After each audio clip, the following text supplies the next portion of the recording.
putting the jock in jocular. Adam Carolla. Yeah, get it on. Got to get on a church. We're going to get it on. Juston McKinney's here. Very funny stand-up comedian. Has a very funny stand-up special. Over 1 million views on YouTube. So that's a lot of traction on YouTube. Yeah. We check them. Way to go, baby. On the bright side, and it's a very funny stand-up special if you want to check that out. Also, dates coming up. Playing theaters all over the place. City Theater in Bedford, Maine, and Marilyn Rodman Performing Arts Center, Foxborough, Mass, Vogel, at Count Basie Center for the Arts in Red Bank. And then Off the Hook, where I'll be coming up, Naples. Always a fun place and good eating over there. That's coming up March 12th and the 13th. I'll be there January 31st and then the 1st of February. Good to see you, Juston. Good to see you. Thanks for having me. My pleasure. So much to get into today. Now, I know you gave a TED Talk recently. How does that come about? They actually reached out to me and kind of knew my story and said, I bet you have a TED Talk in you. So they asked how I felt about doing it. And I didn't really want to do it, to be honest. It's, a little personal, dysfunctional family thing. And I kind of sometimes don't want to go there. Didn't want to go there. So I was kind of hesitant up to about 2 weeks before doing it. I said, I'm not feeling it. And then I just said, you know what? I'm just going to make it happen. And I just barreled through and did it. I'm glad I did it now that it's over. I would say that's a reoccurring theme in most people's lives where they go, I'm glad I did it now that it's over. Yeah. And it's funny. It's funny. I read I don't know why, but every time I turn on Twitter, there's this like, I don't follow anybody intentionally, but I somehow hook in to certain feeds, and there's a feed that's like true facts, and it just says a little blurb, grizzly bear, male grizzly bears weigh less than their female counterparts, and you just go like, okay, But so I have said a million times when people go, why did you do fill in the blank? Why'd you do Dance with the Stars? I go, because it's scared. It sounds scary to me, and they go, well, you did this professional Trans Am race. Like, why'd you do that? I go, because it sounded scary. So I said, I'll do it, And then the one I saw yesterday, it said like people who do things that scare them are happier. Yeah. And I was like, oh yeah, because it's the opposite of like my family who did nothing that scared them ever, but they never lived. Yeah, it was challenging, and it was a challenge, and it was something I didn't kind of want to do. So I think you're right about that. Yeah. So you were a cop for a while, right? I was. 7 years? 7 years, yeah. But not like streets of Chicago cop. I wouldn't call it Chicago at all. It was rural Maine. It was York County Sheriff's Department, deputy sheriff. It was 14 towns, 500 square miles. There were only 2 cops. You're like for 500 square miles. We each had 7 towns apiece. And you're like a game warden.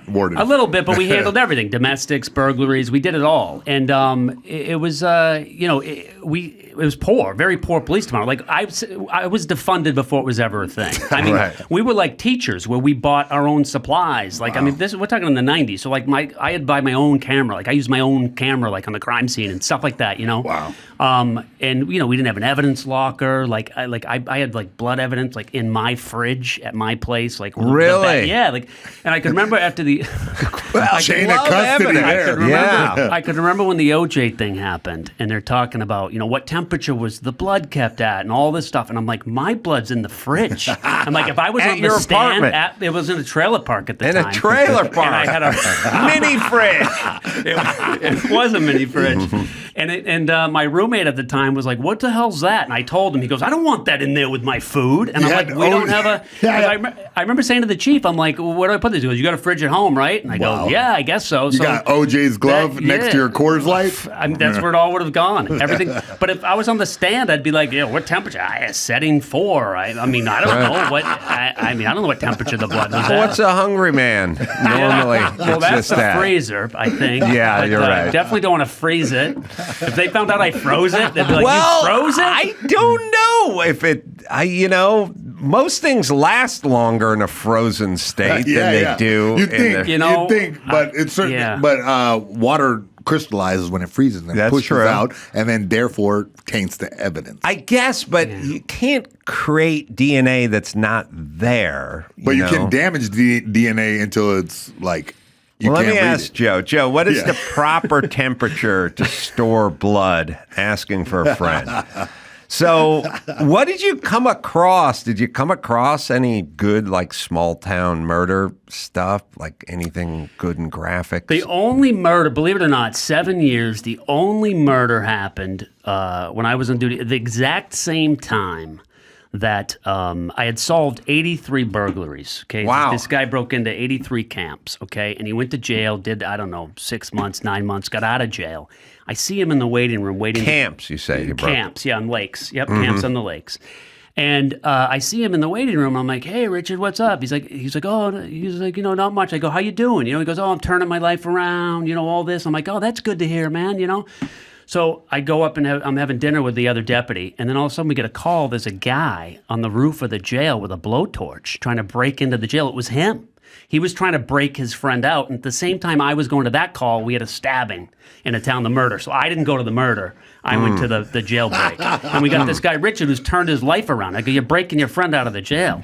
Wow. But that He was the needed only to murder turn when I more was on duty. people's life around. Yeah, That's I what know. he's trying to do. And I was sincere. I'm like, "Oh, good for you, man." And he just lied right to my face. Who would think that he would lie right to my face?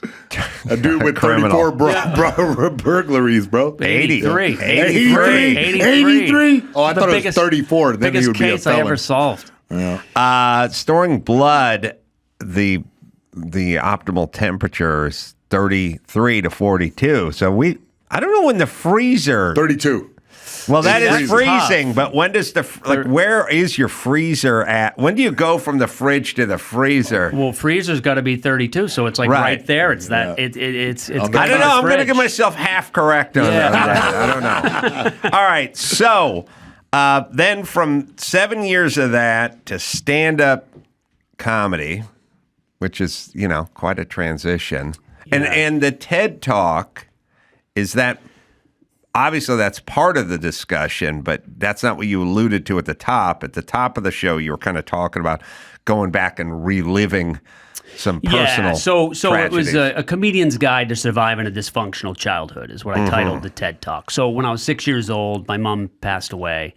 And then my mom's sister moved in, ended up with my dad in a relationship. And then my dad was an alcoholic and was homeless for a decade, was on the front page of the paper. Homelessness still grows. It shows my dad. So we thought he was going to die on the streets. My dad got sober. He's been sober 18 years. So it's got a happy ending. So it's just this ride. How old were you when your dad hit the streets? I was out of high school. So when I was a cop, when I was a deputy, first of all, my dad hated the police. Yeah. They would come over to the house, the dog would be loose running in the neighbor's yard. I let a cop in one time, and my dad comes down the stairs, sees the uniform, and goes, "Get the fuck out of the house," chases him out of the house. And it was I remember seeing that because I loved Chips. I watched the show Chips, and I was always like, the cops are here to help. And my dad just didn't see it that way. So that's why I became a cop, I think, as young as I was because I looked at everybody like they were my dad. They didn't like the police, and I tried to change their mind. I really was like that community policing, and that's so very passionate about that of being a good cop. Yeah, so funny. I was trying to get from here to my condo in Malibu, which I've now been away from for more than a week. And, at a certain point, you want to change clothes and socks and shoes and stuff. You miss stuff that's yours, And I don't really know what the protocol is for getting into your place when the place is under quarantine and people have been evacuated, but there's no immediate danger, but the winds are starting to kick up. And I was unable to get an answer, really, from anybody. But they're anecdotal stories of apparently if you're on an electric bike, you can go anywhere. That's the new world order. You can just go right into the White House, right through the gates, right into the Oval Office. There's cops are flagging down guys in cars, and as you turn around, guy on an electric bike just buzzes. I don't know what that is. Do you know what the electric bike is? It may be the road-going version of the tool bags in the toolbox. I have walked into almost any house with tool bags and tools. Yeah. People just right this way. They don't. I look at it more like the Navy SEAL thing where they go underwater and is a jet-powered turbine that just Yeah, the Rock. Yeah, The Rock. Exactly. But it's not like a bad person can get a bike. It makes no sense. 'Cause, Yeah. can't you just rent those anywhere? And Anybody while can you go by the grab one of cops, those. you hit the bell. Ring, Yeah. ring, ring, ring. You know what it is? There's something. Okay, when you're on like a full-dressed hog, you look like a biker, and you're looking for trouble. Yes. The electric bike guy looks innocuous, but for some reason, I swear to God, they're gonna have 4 cars pulled over, waving them around, and a guy on an electric bike just go right past them, and they don't even look up. Yeah. Damn tourists. You know what I think it is? The electric bikes. The new ones, they haul pretty good ass. They got knobby tires. They're pretty durable. You can go up on the sidewalk and cut across the lawn and everything.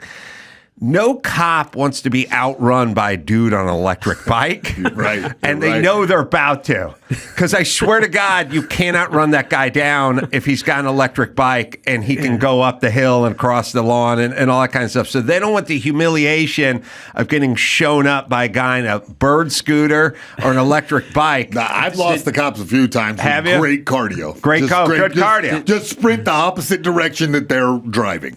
There Right. was a clip I saw a month ago where there was a guy on a scooter that was getting away from a cop, and the cop stole like this kid's bike. Did you see that with green handlebars? No. Oh, no. It's on the internet. Pull it up, Cop Joe. grabs the bike, green handlebars, and he's on the bike. You got to see it. It's He he's stole the chasing- Joker's he bike. grabbed the bike, and he's on the And I think I know it was this past year. Anyway, yeah. So TikTok. I decide, well, I'm just going to try to drive in and I'll just see what happens. Where do they stop you? What do they tell you? And as I'm driving in, wind's starting to kick up again. I'm down at the canyons, getting to Malibu area. I'm starting to go through the canyon. Lights are on and off. The traffic lights blinking. Some are just blank, power, this and that. And there's nobody around. It's like you're stopping in the intersections, but there's no lights going, and there's no traffic, there's no foot traffic, there's no kids going to school. There's nothing. It's what you would expect, except for I see on one side of the road there's a Mercedes G-Wagon with a chick in it and a motorcycle cop writing her a ticket. And it wasn't for going through cones or going through barriers.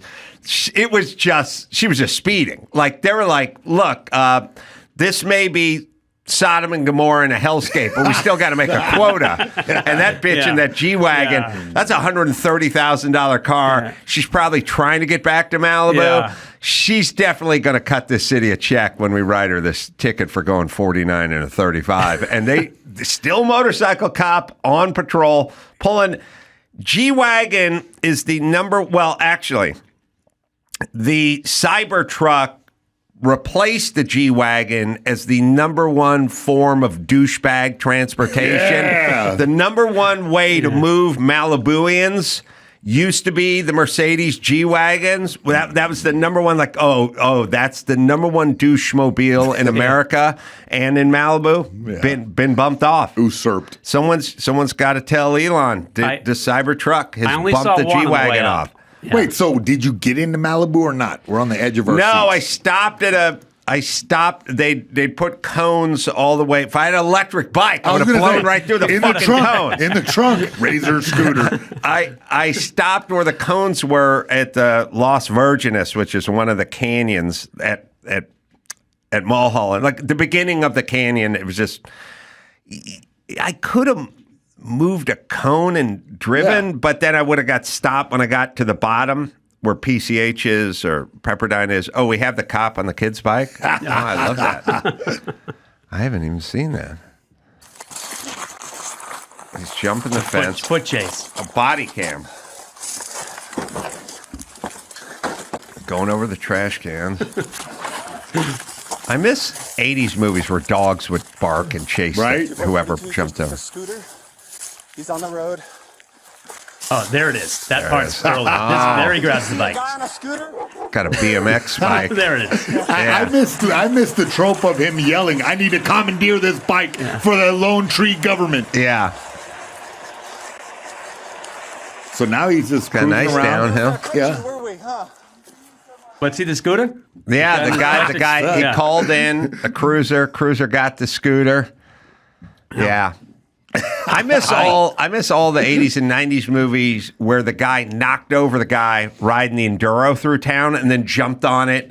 And always started with a wheelie. Like, I didn't know you're a professional motocross rider. I just thought you're a Vietnam vet, like who'd had some tough times. You know what I mean? Like, don't start with a cross up in a wheelie. The guy's, it's not his bike. No. Like, he doesn't even know what the shift pattern is, or if it's a two-stroke, or how pipey it is. Like, he doesn't know anything about why the stuntman always goes, oh, fuck that. I'll get some camera time. Exactly. Right. Always starts off with a wheelie and a cross up. Like, come on. It's too much. It's too much. You'd be tentative at best. When you jumped on someone else's bike, you'd probably stall it. You'd probably go like, you have to kickstart it, and then you'd push off. Like you would not start off with a crossed up wheelie. I commandeered a snowmobile one time. You did. All right. It's the only thing I ever had to commandeer. Did you flash your tin? Yeah. So you burn out the back, right? So what happened? Start with a wheelie. Fishtail. It didn't start with a wheelie. So what it was an arson case, and it was people were burning ice shacks on the middle of the lake, right? So they were out. So I'm on land, and I can see them. And by the way, talk about a fire that doesn't spread. I mean, it's I mean, they were lighting each Straight individual one. They're like 8 different ice shacks. Trying to collect insurance? It was for funsies, bro. How do you not get the burning insurance. stuff is It was fun, fun. Carolla? It is fun, they were but like when you say arson, 19-year-olds. sometimes I think like, oh, okay, somebody's trying to collect something. But all right, just for fun. Yeah, Shits and giggles. criminal All right. mischief. You know what? It's Right. criminal mischief, but it is arson because you're burning someone else's property.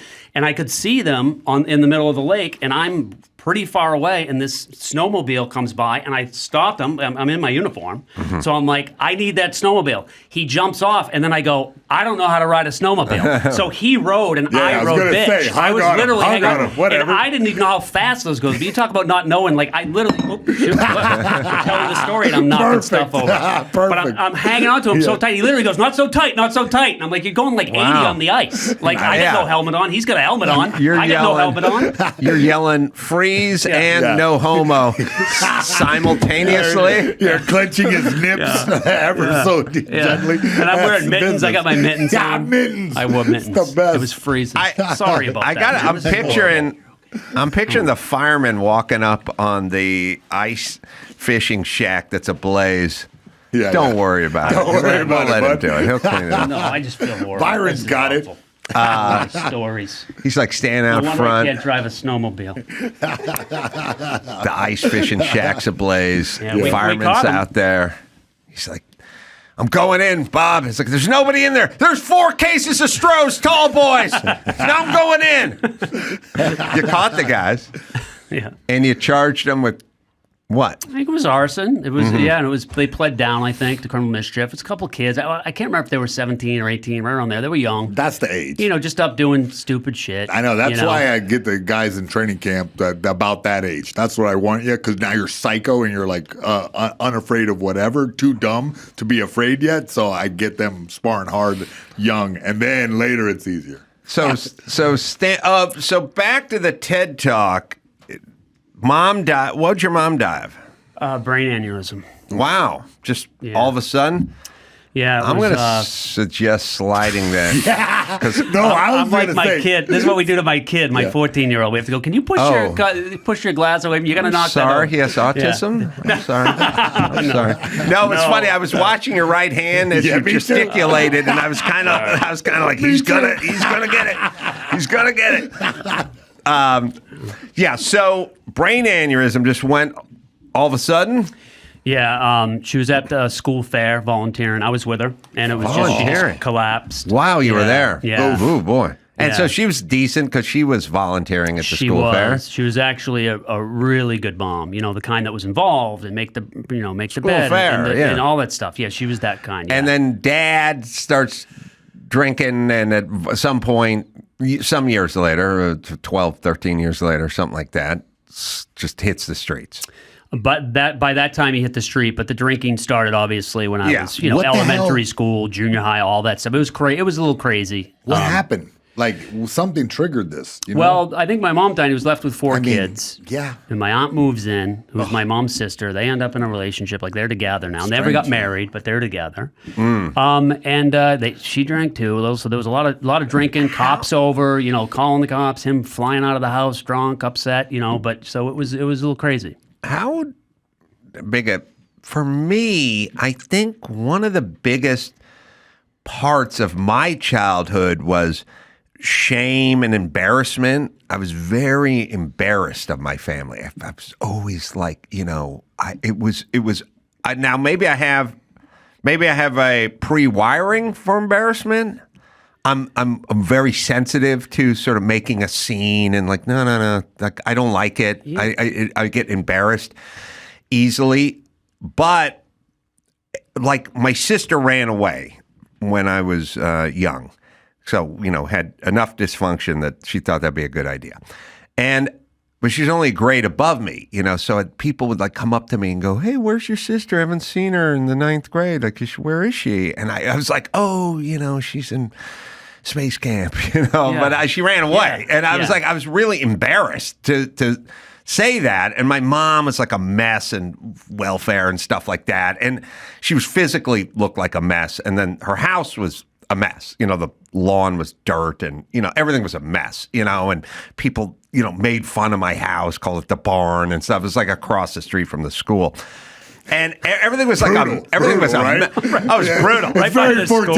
school. You understand him a little more now? Yeah. It was directly across the street from my grade school, Colfax Elementary, and this is the 70s. You wanted to live in the Brady house, not in the Munsters house. That was a barn. So were people when you would walk to school, is everyone like looking and they see you like come out the door? Kind of thing? I was old school. Like I would have Mr.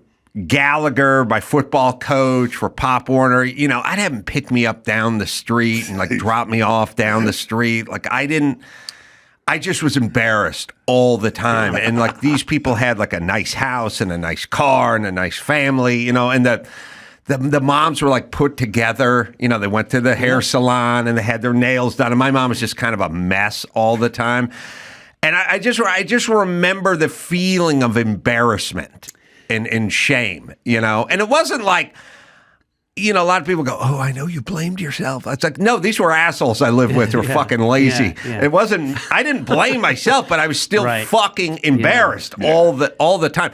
I would sleep over at everyone else's house and eat all their food, and no one would ever come over to my house because it was always a mess. It was like that. It's like you're hitting all the points in my TED Talk. I actually go in through the lens of embarrassment. I didn't want my friends to know. You don't want your friends to know. And it was like coming up with these rules we had. One of them was we had no sleepovers. Right. Because the one time my cousin had a sleepover, the cops chased my dad into the house, pepper sprayed him, and all my cousin's friends got hit with mace. And that was the last sleepover. So, but it was all that. You don't want your friends to know, and that's where I go through it. It's like, and in one of the stories in the TED Talk is about my dad got mad at the bank because they didn't give him a loan, and he went down in broad daylight in his underwear and threw a brick through the front window of the bank. And I didn't want anyone at school to know. So I'm literally like, I don't want anyone at school to find out. My friend Alan lived across the street, calls me up, and he's like, "Is your dad home?" And I knew he wasn't because he just ran out the house pissed off. With a brick? I don't know where he got that. He must have grabbed the brick off the street. A brick of opportunity. Yeah. Mm-hmm. But which was weird because he never threw a ball to me ever. But he's throwing bricks. So I remember thinking, I didn't even know my dad could throw.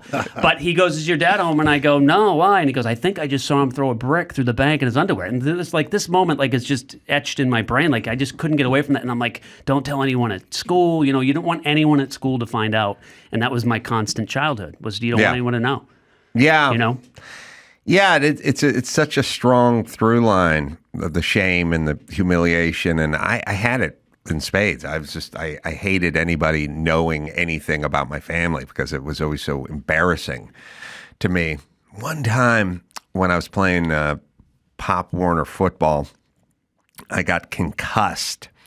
I got knocked out in this game, and I guess I had a concussion. So then when Duke Gallagher dropped me off, he was like, usually I'd be like, "Drop me off at my friend's house up the street." And he's like, no, I got to drop you off at your house this time because I got to talk to your mom. because you got knocked out. And I was like, I'll tell her I got knocked out. You know, it's like, he comes pulling, and he's got the fucking Country Squire wagon, brand new, with the fake wood paneling on the side and the back seats that face out the back window, and the magical curved glass that would go up and down like automatically with a button. You know, he's got a station wagon that's worth way more than my mom's house, you know, like literally worth more than my mom's house. And he comes pulling up, and he's good looking, red hair with a mustache. His name was Duke. Duke has an Irish setter. You know what I mean? Like that guy. His daughter's beautiful blonde named Kelly.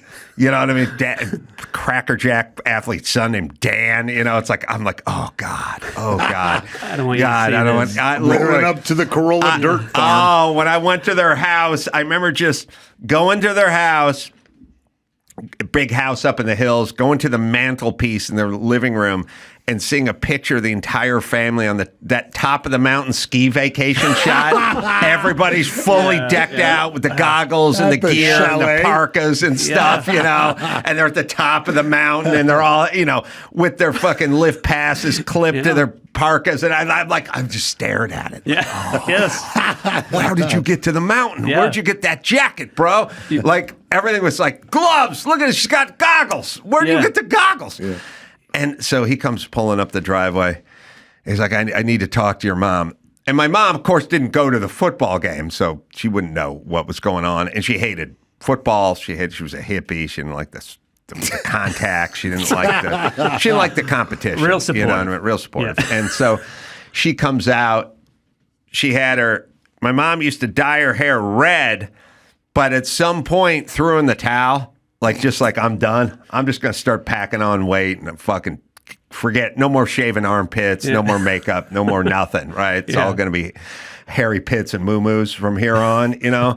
And her hair was from the scalp, from the part in the middle, gray, all the way down about 7 inches, and then cut off, and it was bright red. She looked like fucking Mo Howard, you know? Like, it was like, because she said a year earlier, fuck it, like, no more.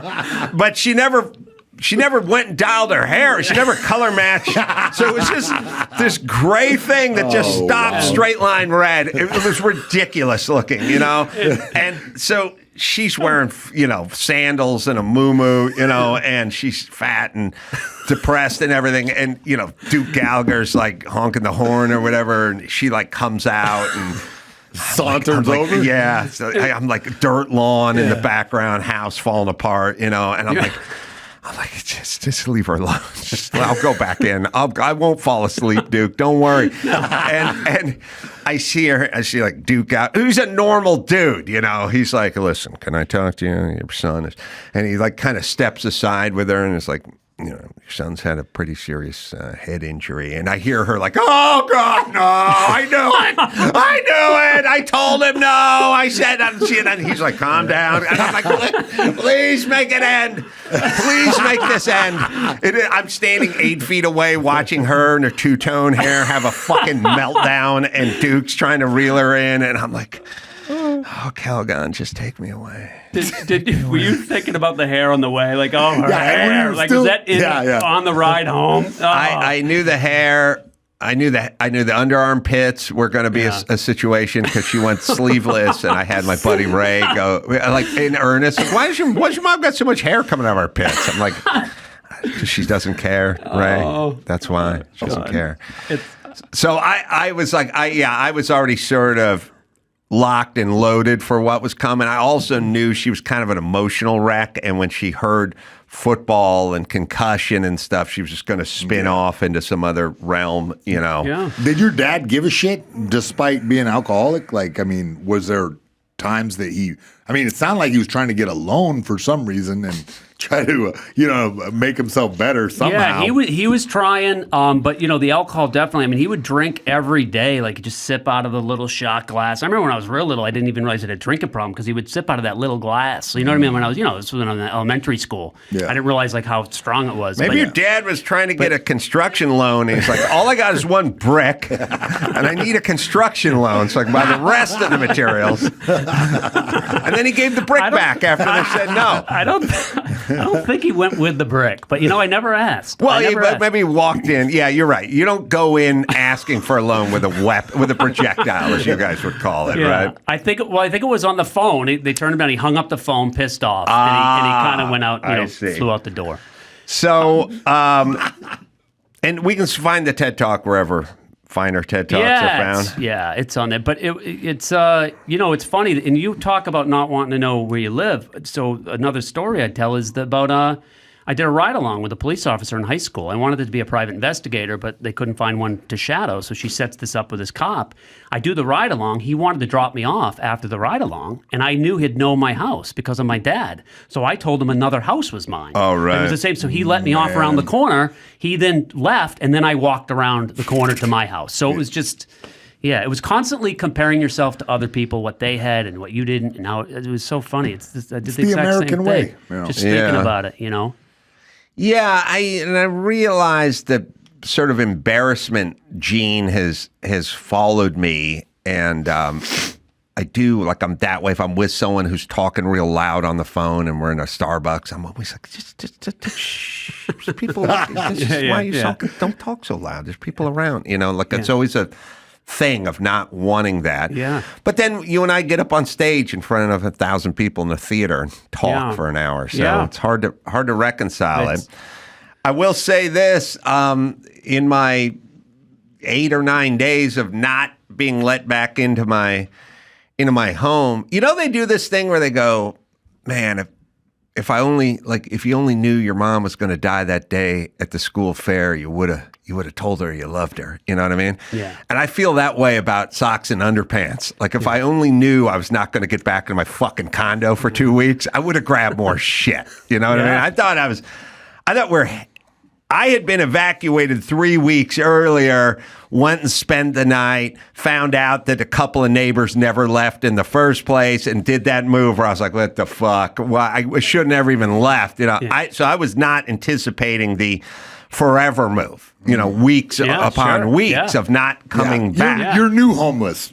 Old homeless, you need. Nouveau homeless, right. So I thought I'd be back the next night, and obviously it's been a long time. So I spent the night in Dr. Drew's pool house last night. Dr. Drew has a nice-ish remodeled pool house at his home.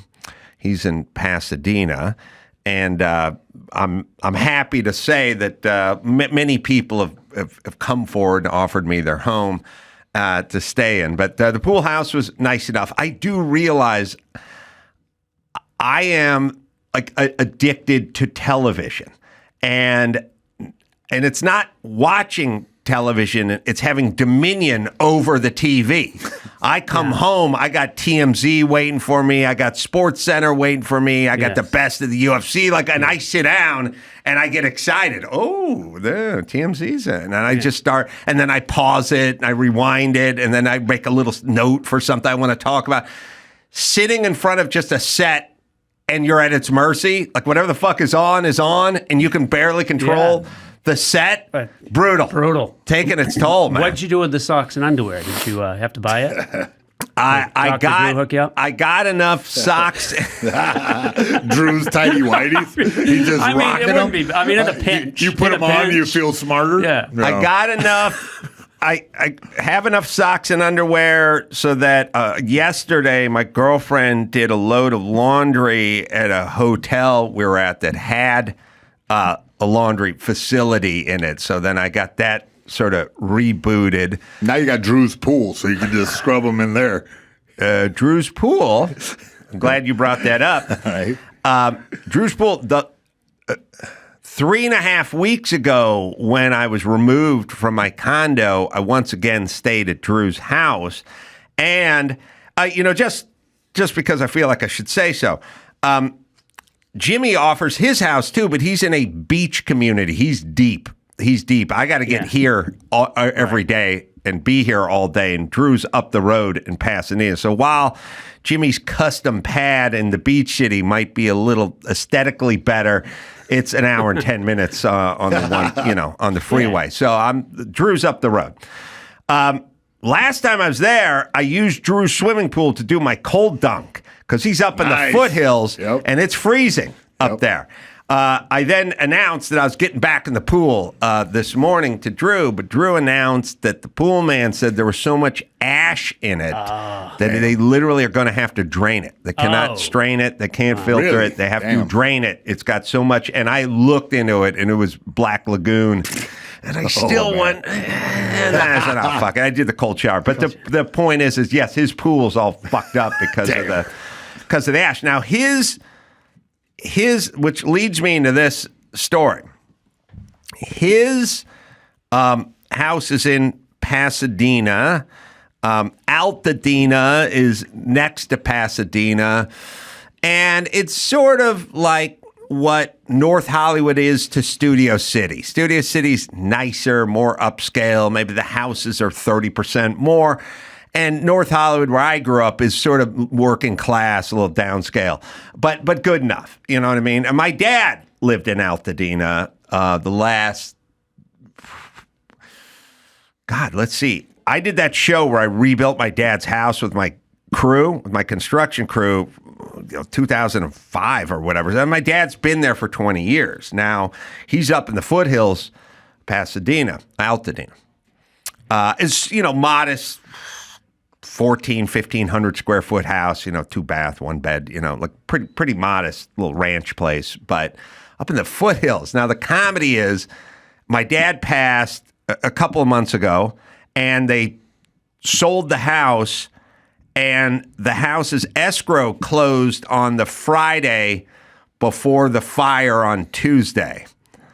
So there's theoretically somebody closed escrow on that house and 4 days later burnt to the ground. No. Yeah, Is it theoretically. gone? Is it? That's For what sure. 100%. Well, look, We got to look at a map. all of Altadena's gone. Toast. It's all toast. And my dad was right in the middle of Altadena and right at the base of the foothill. So I cannot imagine that place is there. But my dad, the house went up for sale. He moved into a facility. He died 6 weeks later. The house was sold right when he died. And that was 2 months ago, 60-day escrow or whatever it is. It's just ended the day the fire started. The ghost of Jim Carolla burnt the whole house Could have down. saved on the cremation if he just stayed home. I said, do home care. Save on the... Hey, I'm a pragmatist. He is a pragmatic guy. Yeah. Was that one of the areas that the insurance was an issue? They weren't given fire insurance? I heard there's so many areas out here that people couldn't get it. I honestly don't know. I was thinking about my stepmom, and I was thinking, well, geez, if the house burnt down before the escrow closed, that's a big deal. If it's after the escrow closed, that's just force majeure. I mean, I sold a Ninja 600 motorcycle to a dude once, back when you do stuff with the recycler newspaper and shit, standing out in my lawn. Sold the guy my bike. Girlfriend dropped him off, followed him. This guy gets on my bike on a Saturday. I'm not asking if he's got a motorcycle license or anything. It's just he's giving me $1,100. Yeah. Gets on. Total old school. Put it in the recycler. Guy calls you up on the landline. Yeah. Saturday I'll come down to I'm renting a house in North Hollywood with 5 dudes. I sell the dude my bike. The guy gets on the bike. So looks a little squirrely, but all right. I got the cash in my pocket. He goes down the street, dumps it in the intersection, fucks the bike up, gives himself road rash, comes back pushing the bike, pushes back my drive. I'm still standing out in the lawn. He goes, I want to return your motorcycle. I said, you want to sell your motorcycle? He goes, no, I want to return your motorcycle. I go, no, that's your motor. Yeah. You bought the motorcycle. Now, if you want me to help you sell it or whatever, I can help you, which I did, but you can sell your motorcycle. So, I mean, that was 4 minutes after. Yeah, he didn't try doing a wheelie, did he? Yeah, He did what Stallone did in First Blood. Yeah. He didn't know how to ride a bike. I know. And he was so... When you crash a bike, you get really... Shook up. Shook up. Yeah. And he literally, he pushed it back. Like he was shaking. And he was like, I never. And I was like, well, look, you probably would have been killed in the next 4 months. You dodged your bullet. You got a little road rash. You learned a lesson. Yeah. I said, I'll take the bike and I'll take it and I'll fix the peg and the shifter and whatever. I'll take it and then you can pay the dude to fix it and then I'll sell it because the phone keeps ringing because it's in the newspaper. And you get the phone call, that night. Hey, you got the bike still for sale? And you're like, well, kind of, yeah. Kind of is, And he ended up making himself sort of whole almost or whatever and sold it to whatever. It kind of worked out. But the point is that's your house. Yeah. And it caught on fire. That's your bike. You dumped it. Bad timing. I don't want to sound like a douchebag, but that is your that's property. Business, baby. Yeah. Now, I don't know if you can qualify for a loan in an area that way without fire insurance. Because the bank, probably from what I know, is they don't, the house, it's a fucking shit box for like $1.2 million. It's like, it's nuts, right? California, you put down 20%, you put down, 220 grand. The bank is financing $975K. Yeah. They're not going to finance $975K without fire insurance. I don't think. I would imagine, yeah. So I think you're right. Hopefully it works out, or FEMA, no. Biden's going to give them $770, so those should be perfect. land of their feet. That'll cover. I'm looking forward to my 770. I'm getting 2 Xboxes.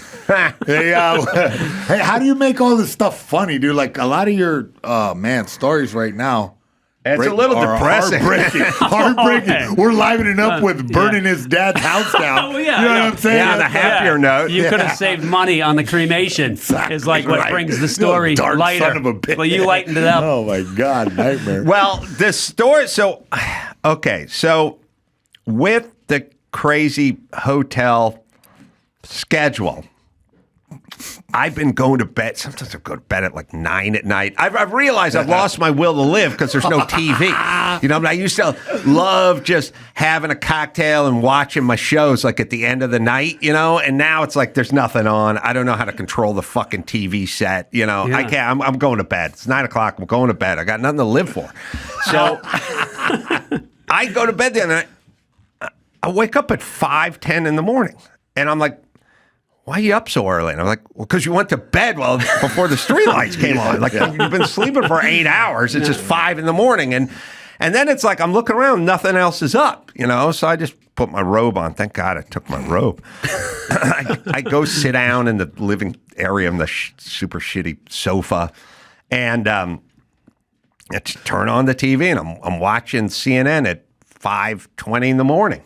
And this story comes on. Now, Joe had to look long and hard for this story because I was like, am I seeing what I'm seeing or hearing what I'm hearing?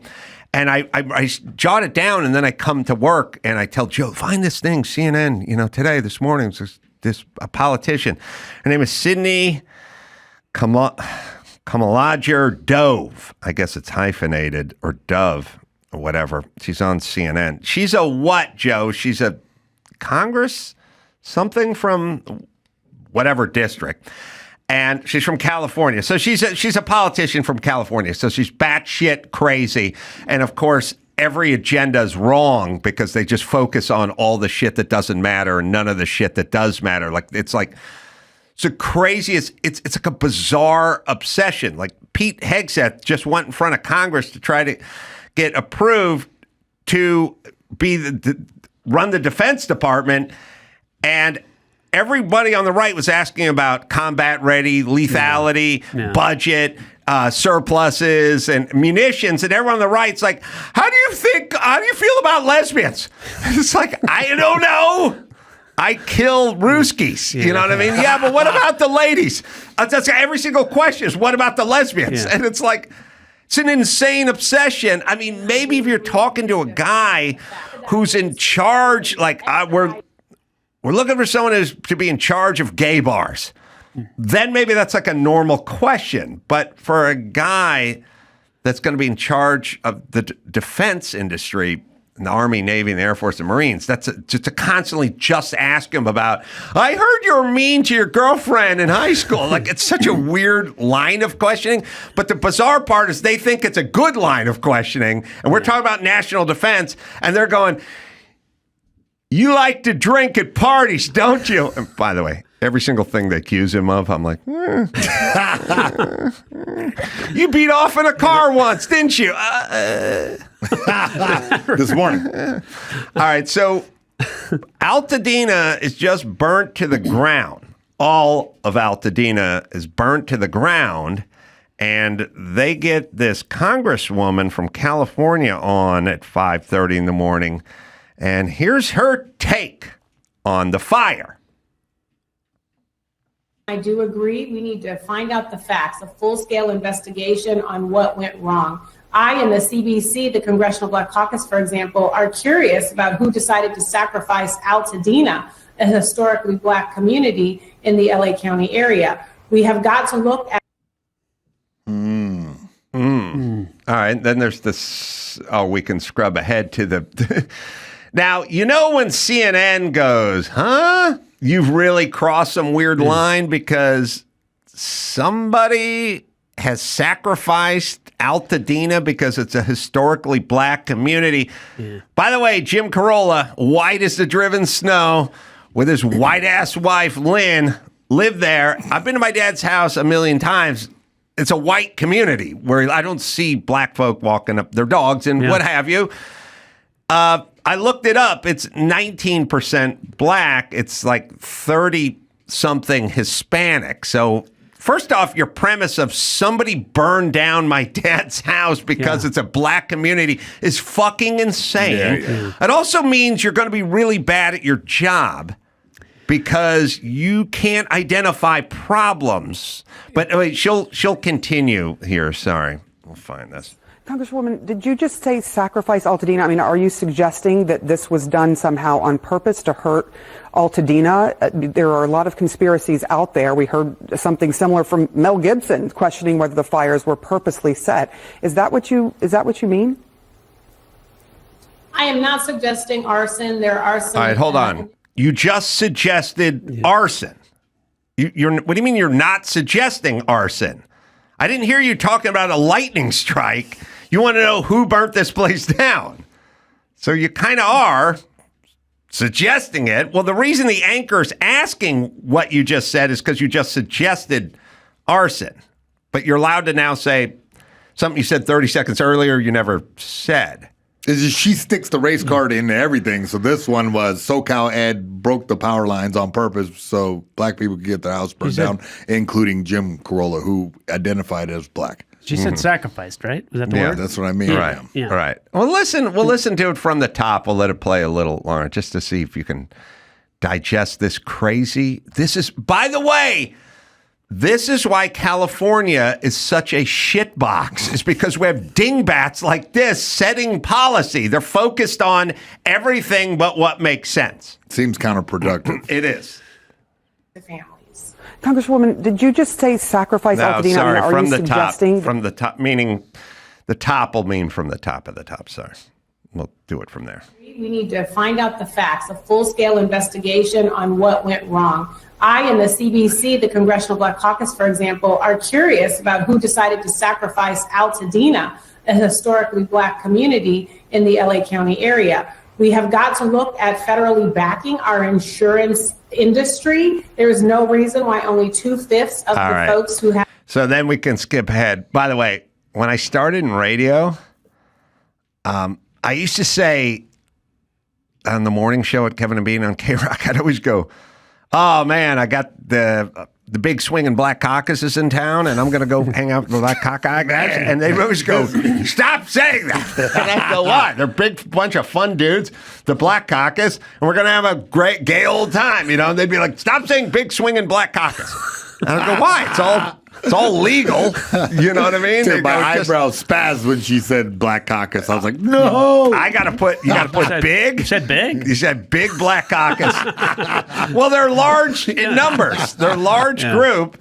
And I add swinging, just, a little parsley by the side of the plate. But the big swinging Black Caucus. As a matter of fact, next time I go on any of these shows, I'm going to see if I can sneak in the big swinging Black Caucus. But all right. So then we go to the part where she asked her if she said that. Congresswoman, did you just say sacrifice Altadena? I mean, are you suggesting that this was done somehow on purpose to hurt Altadena? There are a lot of conspiracies out there. We heard something similar from Mel Gibson questioning whether the fires were purposely set. Is that what you mean? I am not suggesting arson. There are some initial investigations about if there was an electrical fire that started this in a tower. But what we do know is that power was shut off in Altadena. What we do know is that residents... When I was evacuated 3.5 weeks ago from Malibu, it was in the dark. Yes. Because they shut the power off on Whitey's ass over there because they have power poles that are 100 years old. The winds kick up, the shit falls over, and they shut the power preemptively. So her angle is somebody was trying to eliminate black people, except for 80% of the people who live in Altadena are not black. And the reason she knows it's true is because the power was shut off, except for the fucking power gets shut off on every municipality whenever there's a fire and the wind starts blowing. To prevent it. Yes, thank you, dingbat. Now, by the way, this idiot is not just dumb when it comes to this subject. She's dumb when it comes to school choice. She's dumb when it comes to urban planning. She's dumb when it comes to traffic. She's dumb when it comes to taxes. She's dumb when it comes to everything. This is what you're dealing with. This is why we fucked up California. Her and 150 other dingbats that are like-minded fucked up our state. Sorry, continue. Mean? I am not suggesting arson. There are some initial investigations about if there was an electrical fire that started this in a tower. But what we do know is that power was shut off in Altadena. What we do know is that residents were not given adequate time to leave their homes. All right. Because they're black, or because they're 80% white, or 30% Hispanic, just fucking knock it off. Like, not everything is a race crime, you fucking idiots. It's like 19% is higher than Malibu. Is that what she sees? You know what I mean? It's a higher percentage, but that's 19%. It's crazy. It's crazy. This thinking is crazy. It's not only crazy, but it's super destructive because now you're going to go run down some rabbit hole trying to find something that never happened. And you put it out there and you create anger, and then people are like, oh, this is why this is happening. And it's the whole victim thing. Exactly. Like, it's why end racism in the end zone of every NFL game is a horrible idea because it agitates people. Especially, and by the way, all the guys scoring the touchdowns are black, so they got to deal with it. You know? It seems like conspiracy brain. Like everybody's on Facebook reading this strange things and they believe it because it's enough times they read it. Her thing is the power was shut off. Okay. That is a non-starter because it's shut off everywhere all the time whenever there's a fire. Okay. Possibly if she was doing her job a little better, she would have worked on the power infrastructure in her shitty, decrepit community, and we wouldn't have to shut the power off preemptively when the winds kicked on. But she's not going to do that. She's going to focus on racism. Number one. Number two, the warning didn't get out fast enough. Like, I was in the middle of the Palisades fire, and then somewhere in the afternoon, I heard Altadena was on fire. 80-mile-an-hour winds, embers flying in the air. Shit happens pretty fast. Yeah. But what is your suggestion? Your suggestion is somebody knew Altadena was on fire, but because it's historically black, even though 80% white, they did what? They said, you know what, I'm going to count to 1,000 Mississippi before I pull the alarm or before the Dalmatian starts barking or whatever we got to do. Let the black people incinerate. Is that so somebody knew something, but they went, you know what, if these were white folk, we would hop to it, but because they're black. See, I got another race thing to get into. Well, what about Pacific Palisades? What's the story there? What percentage is that? Right? Well, what I'm saying that burned down was that did somebody sacrifice Pacific Palisades? There's only one black person in the Palisades, Malibu, Topanga Canyon fire. There's only one black person, and that was the person that was the head of Black Lives Matter. The head of Black Lives Matter had to flee. She was there. One or two of her $1 million mansions.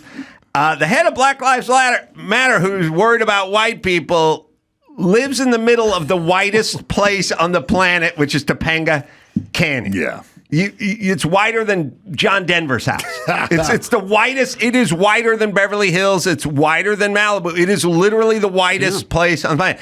She, who is scared of white people because, white supremacy is being the biggest problem this country faces, chose to buy a home with maybe some Black Lives Matter proceeds, when she was done helping out the poor kids in the inner city, in the middle of the whitest place ever. And she's the only black person that had to flee Topanga Canyon because she was the only black person in Topanga Canyon. So that's how it works.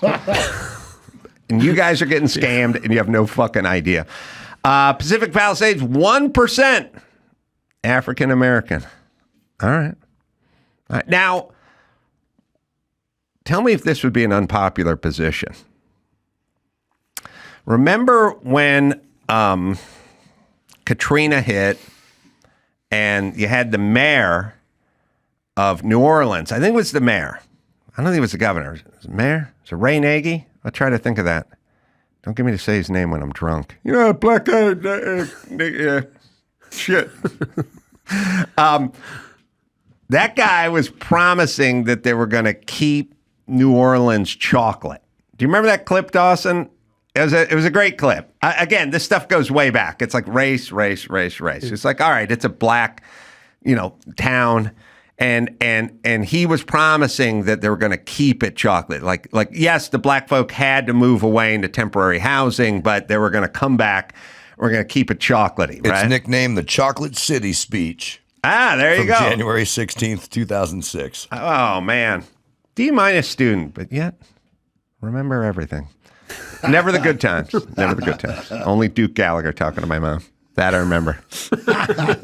Later on, I won Player of the Year. Have no recollection of it. So he gave that speech, and he's like, don't worry, everyone's fled, but when we come back, we're going to keep it chocolate. Shouldn't Mel Gibson give a speech about keeping the Palisades white? Like he should go, don't worry. Keep the Pacific Palisades pasty. Forget about the chocolate milk. We're going white instant here, baby. We'll keep it white. Don't worry. Because I guarantee New Orleans was more than 1% white when Katrina hit. But they're keeping it chocolate with probably 20% white. You know what I mean? 1% white Palisades. I say we got a mission, fellas. We got to keep it white. Oh, my God. Well, it's a two-way street, isn't it? Yeah. Well, if keeping it black is noble, then why isn't this? By the way, you always know they're horrible ideas because all you do is flip the script and you go, oh, that's horrible. And then you go, oh, yeah. Do we have that speech, Dawson? It's pretty good. Now, is he still in prison for money laundering or hammering federal checks and giving it to his brother-in-law? Is this sanctimonious prick still in prison? Or has he been let out? He's been everyone in New Orleans gives their sanctimonious speeches, and then at some point the feds catch up to him. Yeah. All right, here he goes. Sorry. We as black people, it's time. It's time for us to come together. Hold on a second. Speak, son. When Mel does it, I'm going to have him do it in the Braveheart thing, and I will have white guys behind him. You know what I mean? Going, talk, Mel. Say it now. Maybe I'll have Gary Busey back there. He's a Malibu guy, and he'll just be back there going, Mel, go.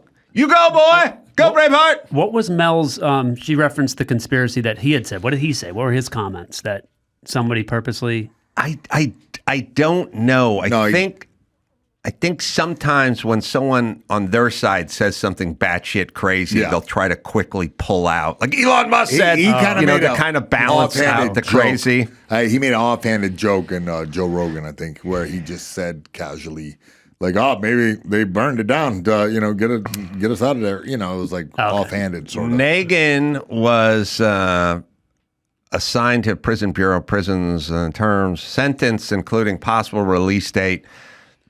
I don't know if he's out. He was supposed to be out.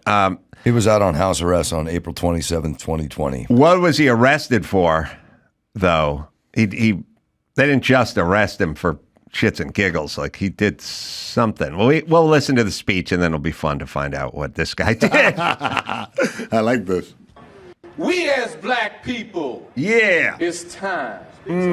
It's time for us to come together. It's time for us to rebuild a New Orleans, the one that should be a chocolate New Orleans. And I don't care what people are saying uptown or wherever they are. This city will be chocolate at the end of the day. All right, listen, I'm gonna do that with Mel. We'll just swap out chocolate for vanilla, and why not? Anyway, the guy's in prison. He was convicted on 20 of 21 charges of wire fraud, bribery, and money laundering related to bribes from city contractors before and after Katrina, and was sentenced to 10 years. Good dude, though. Good dude. Okay. Just conflicting messages. It's like what we should all just be. I don't know. It's just having been a cop. The whole thing that everything is race is so frustrating for me. And I go to bat for cops all the time. Everyone thinks everything is it's because of race, and it's so frustrating. Like, you talk to people, they don't even realize if I say an unarmed white guy was shot, like you don't hear about it. You won't see that. No, so you never see any of that. And it's not to say there isn't work to be done and there's things you can do better, but it's just sad what's happened to that profession, because can I ask you, I'm due to give a commencement speech for the big Swinging Black Caucus, and we need to hear messages like that. They need to hear. Maybe you could come down, give a little TED talk to the big Swinging Black Caucus. I'm just saying. I'm not. You know what? Don't answer. Don't answer. Think about it. I want you to Sleep think. on it. I want you to think about it, Justin. Yeah. Okay? I'll think about it. But I do. It's like, I would love it if there was a way to fix the problem, not make the problem worse. And we're making it worse. I know, but it's asshole politicians like this. These politicians need to be called out. They really do. I mean, this guy is just a race hustler. Biden's a race hustler. They're just hustlers. Yeah. And someone needs to fucking call it out. They want us divided. And someone needs to say to this Dumbo chick, Sydney, whoever, like, what are you talking about? No. You said you didn't imply. You just said it 30 seconds ago. Yeah. We all heard it. Yeah. What did you mean by it? And please explain how this would work. So the power, let's unpack this. They knew that it was Altadena was going to catch on fire, but somebody, presumably a white guy, sat on that information, not wanting to alarm the black people or help the black people. Like, you really need to tell me what you mean when you say this kind of shit, because otherwise you just agitate people. And by the way, you don't know what the fuck you're talking about, but I'm all ears. Like, please explain this to me. Stop just talking.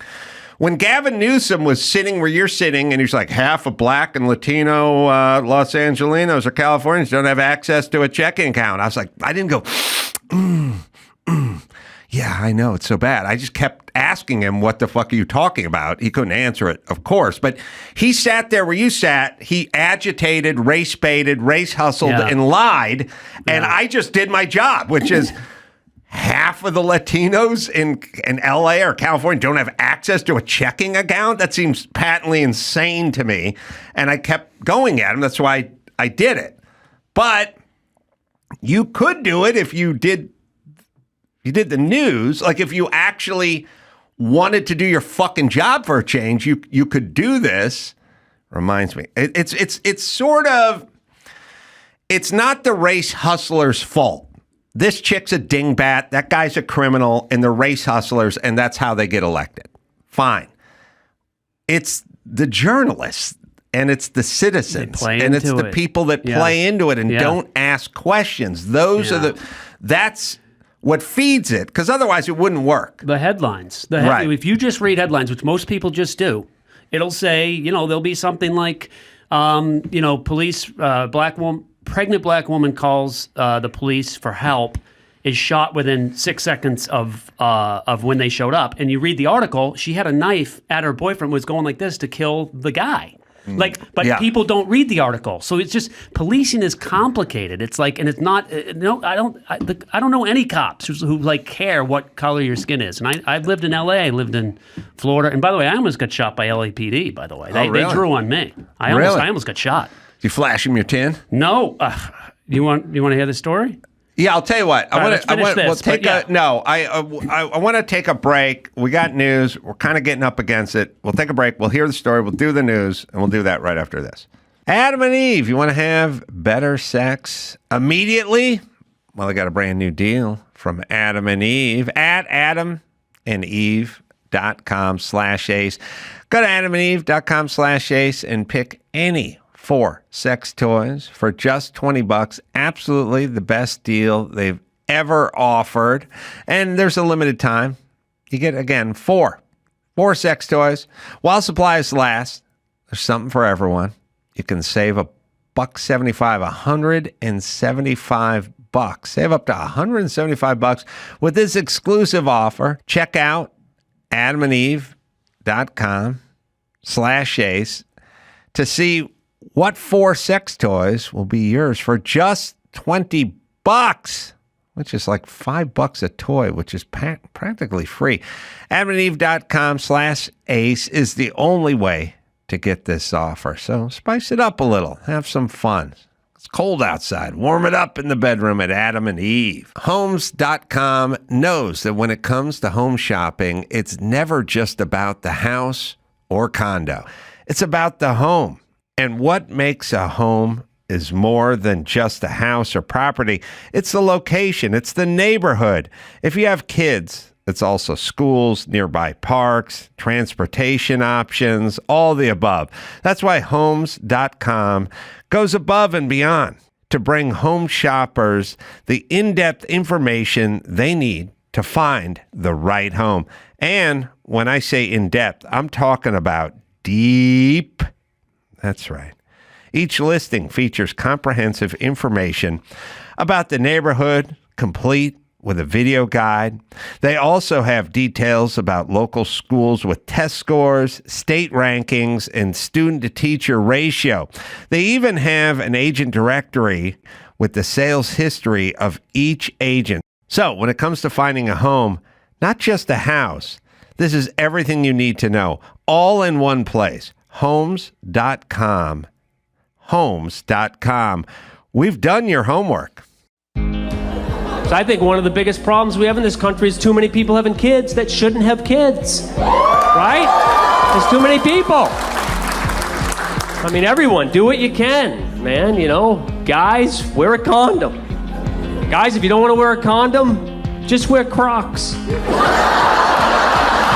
Juston McKinney is on the Adam Carolla Show. All right. Justin was drawn on by L.A. Popo. Yeah. This was, so this was like in 2004-ish, I would say. I'm shooting a sizzle reel for, there was a guy named John DeResta who was a transit cop in New York City. And this guy named Jim Jones was married. I know John DeResta. Yeah. And Jim Jones was married to this cult leader, woman. Yeah, different guy. Not for me. Woman from Comedy Central. So we were shooting the sizzle reel in the Reno 911 car, but the light bar was covered with a piece of leather, right? I'm in a New York police uniform. He's in a New York police uniform. I'm driving. He's in the back seat filming. And we get pulled over, middle of the day. 2 LA cops come up, one on each side. And they're like, hey, what's going on here? So we give them the whole spiel. I'm a comedian. I was a cop in Maine. And, he was a cop in New York. And like, oh, you remember this guy in Brooklyn? Oh, yeah, he was telling cop stories, asking me what was that like up in Maine and this whole thing. And he's like, and I'm like, I just did an event for Bill Bratton, the chief, a black tie event. I just performed there. They're like, oh, we don't get invited to those. We're peons, ha-ha, laughing. So I think like I'm talking with old cop buddies, right? We're cops. We're all cops. They go, are those real guns? So I go, no. And I reach down to grab the gun. They both drew on me before I even got my hand on the gun. They go, don't move. And this guy, John's like, he's like, oh, what the hell are you doing? I mean, it was like, and they both drew on me, and I didn't move. And my point is, the reason that story is, they don't know what I gave them this whole story. It could have been all made up. I'm driving around, doing whatever. They don't know. So that unknown. And if I kept moving, they weren't going to holster their gun and tase me. Yeah, but right. You know what I mean? I would have got shot. That's what firearm is. Yeah, you got to be careful. And the fact that I to this day wish she'd kept the cameras on. In the back. John, yeah. You know who's in the back seat? Kyle Dunnigan was filming. He was in the back seat. Good old Kyle. Yeah. And to that day, Kyle was in the back filming. He was in the back filming with Jim. They're in the back. There's 4 of us in this police cruiser, broad daylight. But it's literally like they literally and I literally and if I got shot, that would have been my fault. Like, what an idiot! I just wasn't even thinking. Yeah. But what a different world. But you talk about where I was a cop, wasn't Chicago. Yeah, I'm up in the woods, and you're just talking. Like, oh, we're all cop buddies. Talking, and that's the threat they have. So when they pull someone over, if that's what they're thinking with us, and I give them this whole story, and they see the film, and we're in the Reno night, it's crazy. So they just don't know what they're. I know. I get it. But anyway, listen. I get mad at CNN for doing the hustle part. All right, news. Let's get madder. California eco-bureaucrats halted Pacific Palisades fire safety to protect. This says project, but to protect an endangered shrub. They had essentially the story is that there was a fire safety conservation type project that they halted, replacing the fire poles with metal fire poles. Well, not the fire poles. The telephone poles, which catch on fire. Excuse me. Yeah. These poles to make them fire safe. Yeah. So instead of doing that, they stopped and everybody halted it because of a random shrub that ironically benefits from wildfire. Look, the fact that it's 2025.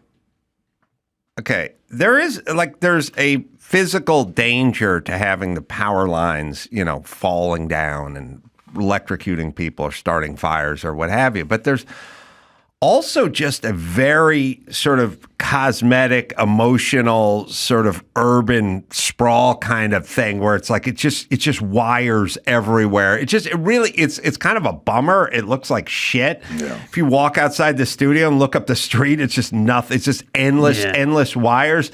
So it's a safety thing, but it's also just kind of a societal thing. Like, it just looks like shit. And we've been talking about this for a long time. We get taxed a lot in this state.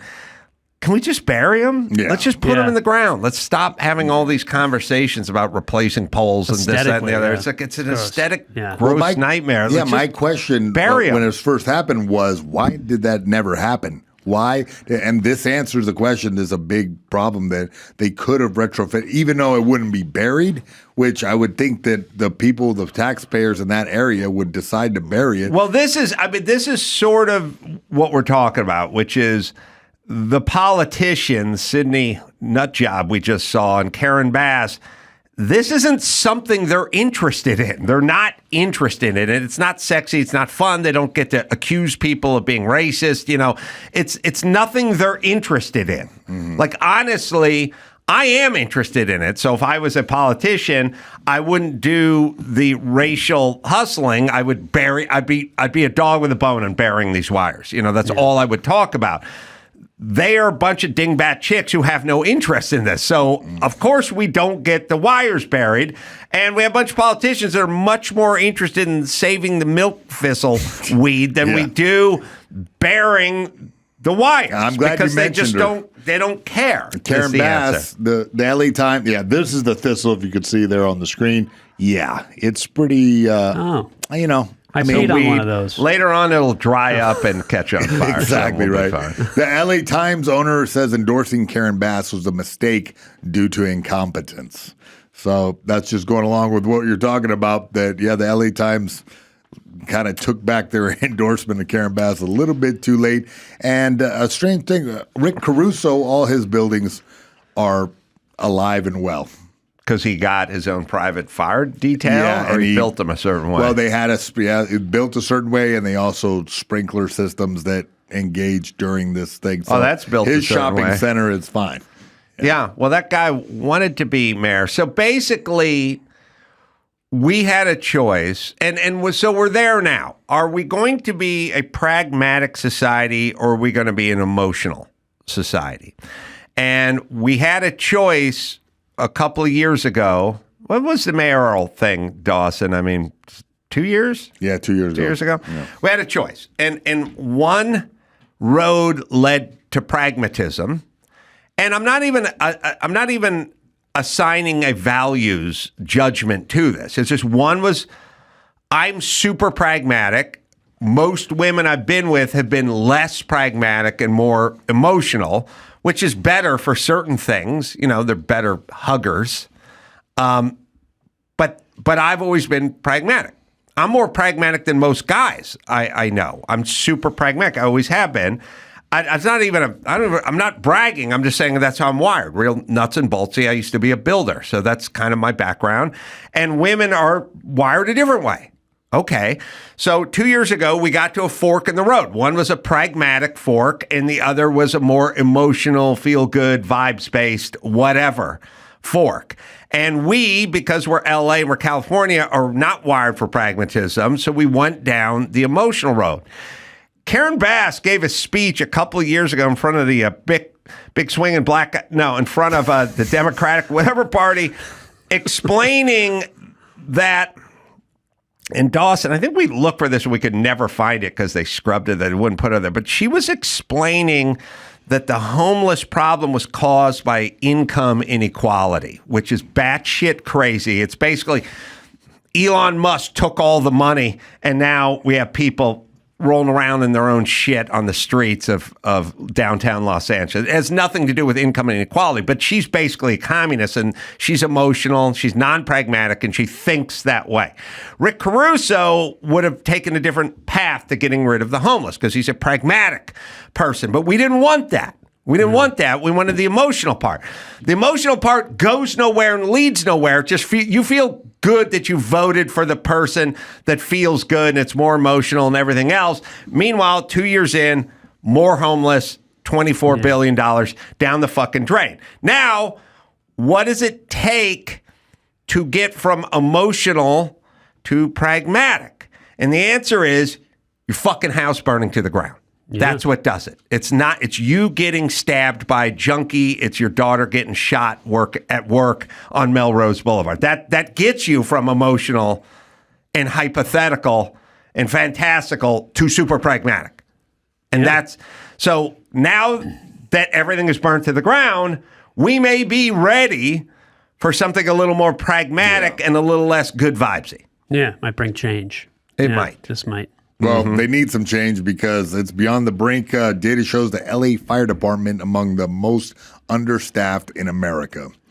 The fires swept through, and the reason. Well, also we have happened, a bunch of unintentional arsonists. Like, imagine if you just went, well, they're not really arsonists. They're just homeless people who like smoking crack, camping in the hills, and they get really fucked up and pass out. They're like, oh, so we have some de facto accidental we arsonists. have an army of accidental arsonists just sprawled out. You know what I mean? And the other thing about this is, in my personal experience, where you can be a prison firefighter and go cut fire lines and work your sentence off early, but when you get home, you cannot be a firefighter. Oh, really? No, you can't. You're go white. Exactly. Wait, why would you be in prison? Oh, wait a minute. Yeah. So little pragmatic things like that. Like if you got a lot of experience out in the field cutting fire lines, then you get out and you serve your debt to society. You should be eligible to at least attempt to be a firefighter. Yeah, yes. But they've taken that away. And, there's just a hiring freeze, I guess. And most of the firehouses are underfunded. They got less than $1,000 of cash on hand. It's been like a systemic problem, even though we all knew that these fires were going to break out sometime in the Santa Ana. But, the leadership fell very short. Well, where's somebody tweeted me out, Joe, me on stage at Wise Guys like 4 years ago screaming about Newsom and how California was on fire. I just kept yelling it was on fire, and I was like, when did I say that? Because I don't remember anything. It's always on fire. That was 4 years ago. So the people knew about it. will find 30 seconds of it just to hear me yell fire. But what's the deal with there's only like 2 planes that pick up the water? Like when there's We don't you'd have think them. there'd be like 10 or 12 Yeah, planes we had to ready to borrow go. one from Canada, and then the and, drone yeah, took it drone out. took it out, Like yeah. I'm watching that from New England going, geez, that's only got two planes out there and one's from Canada? Yeah. So what we do is we spend our money on a lot of shit that doesn't matter, but that's the non-pragmatic. Now, what we just got in the presidential election is the pragmatist won, but California is not that yet. Yeah. We'll be the last to get sucked up into whatever's pragmatic. But eventually, at the end of the day, people want their home to not be on fire and they want their streets to be safe. Yeah. So they don't even know what the fuck they're doing in California because they want this too. They go, we want good schools and we want safe streets and we want homes to be safe, and yet then they vote for everything that doesn't get them that because they think it feels good. People that want to destroy it. Which makes them stupid. Yeah. Was that a tweet that I had? Well, I don't know why. It was just me yelling fire over and over. In a crowded theater? I thought that was illegal. None of my shows are On crowded, stage. Mayhem. You know that. You know better than to accuse me of having a crowded room. Well, here's some good news. Israel and Hamas agreed to hostage release. Yeah, and the Gaza ceasefire deal after 15 months of war. Hey. Yeah, apparently, there are a lot of hoops to jump through in order for them to completely get through, but apparently it involves a hostage exchange. They're going to release some of these prisoners from Gaza, and Trump weighed in. He said this epic ceasefire agreement could have only happened as a result of our historic victory in November, as it signaled the entire world and that my administration would seek peace and negotiate deals to ensure the safety of all Americans and our allies. He wrote on Truth Social. Well, so he's taking credit for it. Well, he told them he was going to unleash hell on them if they didn't do it. Yeah. And ultimately, they're bullies, and bullies do not respond to friendly, nice, and what have you, decorum. Yeah. They only respond to bullies and terrorists. And that, by the way, that entire... That culture, it's a culture that looks at you as a sucker if you try to play nice with them. They look at they just assume, every time I got into a street fight, it's because I wanted to get into a street fight, and I knew the best way to get into a street fight with assholes was to tell them I didn't want any trouble. The soon as I told them I didn't want any trouble, they went, well, you found trouble. And then I would fight, which is what I wanted to do, mostly out of boredom, I think. But I knew the way to get them to fight was just to pretend like I was scared and I didn't want anything because they were bullies. Because they were starting shit in the first place, So when you tell those people, we don't want problems, they go, oh, you don't want problems? Oh, now you got problems, because because they have a bully mentality and that's how they roll. Plus, they think if they had the power we had, they'd come in and invade and take over. They do everything. They destroy us. You know what I mean? They don't understand being able to destroy something and not doing it. You know what I mean? Not doing it. They only understand fear. And being punched in the nose. And so that's what they get with Trump. They get fear with him versus diplomacy. Everyone likes diplomacy, but diplomacy's good when you're dealing with Sweden, but it's not good when you're dealing with a bully, homicidal maniacs who want Sharia law everywhere and declare jihad on everyone. No, then it's not good. That's weakness to them. They're saying that there's 60 hostages believed to be alive. They're going to release 33 and in exchange for Israel freeing hundreds of Palestinians imprisoned in jails. So that's the first phase. And then apparently on the 7th day, I believe, of the ceasefire, there are going to be further releases after that. Do they get any, oh God, what's the syndrome? Not Munchausen's, but there's the Stockholm. Are there any Stockholming going on? I mean, I don't know. I'm imagining they were in tunnels somewhere. I think no Stockholm. Yeah. But if I was kidnapped by people from Stockholm, then I might have some Stockholm syndrome. Like, hey, we're shopping at IKEA. Well, you're free. IKEA. I got a strange disease. Like Stockholm would be a nice place to have Stockholm syndrome, but a tunnel in Hamas would not be a good place to have Stockholm syndrome. I don't know where I guess we're going to hear about where they held the hostages. I don't know if it would be the tunnel the whole time. Maybe they went to some secondary location. It's not clear yet, but yeah, there's going to be some stories that come out, and I don't know if Stockholm Syndrome's part of it. I don't think anyone's staying behind. No. Is that where that term came from? There's something happened. I remember reading that it was something happened where everybody started to sympathize with their captors. There's a famous case of a woman, Patty Hearst, who did a bank robbery with her kidnappers because she slowly understood why they were doing what they're doing. Yeah, people fall into that. Yeah, I would do that if I was kidnapped as a young person from my house. I'd probably fall in. Well, I mean, it'd be a better life. It's absolutely possible. Duke Gallagher, you got to talk to the leader of Hamas now, not my mom. Your hair's all one color. I'm going. Yeah. So, Joe, sorry, somebody tweeted me that yesterday, and I retweeted it. So it's the only stand-up that's out there. So I know. I I saw you when you retweeted it. It's no longer there, so I don't know if they took the tweet down. But I'm looking for it because I did see it. And how does that work? I never know how if they deleted it, then you no longer retweeted it. Oh, the other thing that was weird is crazy race hustler lady on CNN couldn't find it anywhere. Wasn't on CNN. Scrubbing it from the internet. Did they scrub it? Did she have it scrubbed? Did they tell her to scrub it? Like I just said, it was on CNN this morning. Just go look on CNN this morning. Nothing.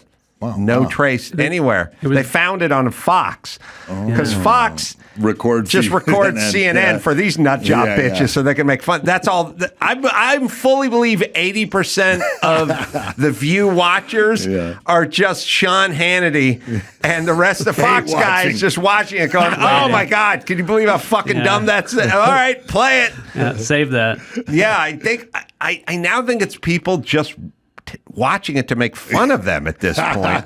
Trying to catch it. Hi, Reddit. Is there somebody watching The View like earnestly? Like, wow, Whoopi makes a really valid point. Like, is there anyone really earnestly watching that? I love Whoopi personally. All right. Hey, we got one last story. Let's go. Hold on. We got Brad Meltzer, a celebrated author, is now waiting in the wings. The fire video we'll find for tomorrow, maybe, but circle it, Joe, or maybe we'll find it at some point. I want to give Justin a plug. The TED Talk's out. We have that. Also, there's some live dates coming up, right? Yeah. Yeah, we got theaters all over the place. Where do we go to find out all your live dates? JustonMcKinney.com, but it's Justin with an O. It's Juston, McKinney.com. That's right. I do own Juston McKinney, too, if you go there. If you need it. I was going to ask. I bought both. Mayhem, Justin, thank you guys for swinging by. We'll talk to author Brad Meltzer right after this. Thank you. Well, you want to start a business, your own business, a small business, and grow it this year. Let's do this. And now's the best time to start. Shopify is going to help you. I started a business, and I use Shopify, and I'm glad I did. Shopify makes it simple to create your brand, open for business, and get your first sale. Get your store up and running. It's easy, and they've got thousands of customizable templates that can help you with all the details like shipping, taxes, payments, from one single dashboard, allowing you to focus on the important stuff like growing your business, because you want to be freed up to grow your business, not burdened with the nickel and dime stuff. Let Shopify help you with that. With Shopify, your first sale is closer than you think. It's Shopify, right, Dawson? Established in 2025 has a nice ring to it, doesn't it? Sign up for your $1 per month trial period at shopify.com/Carolla, all lowercase. Go to shopify.com/Carolla to start selling with Shopify today. Shopify.com/Carolla.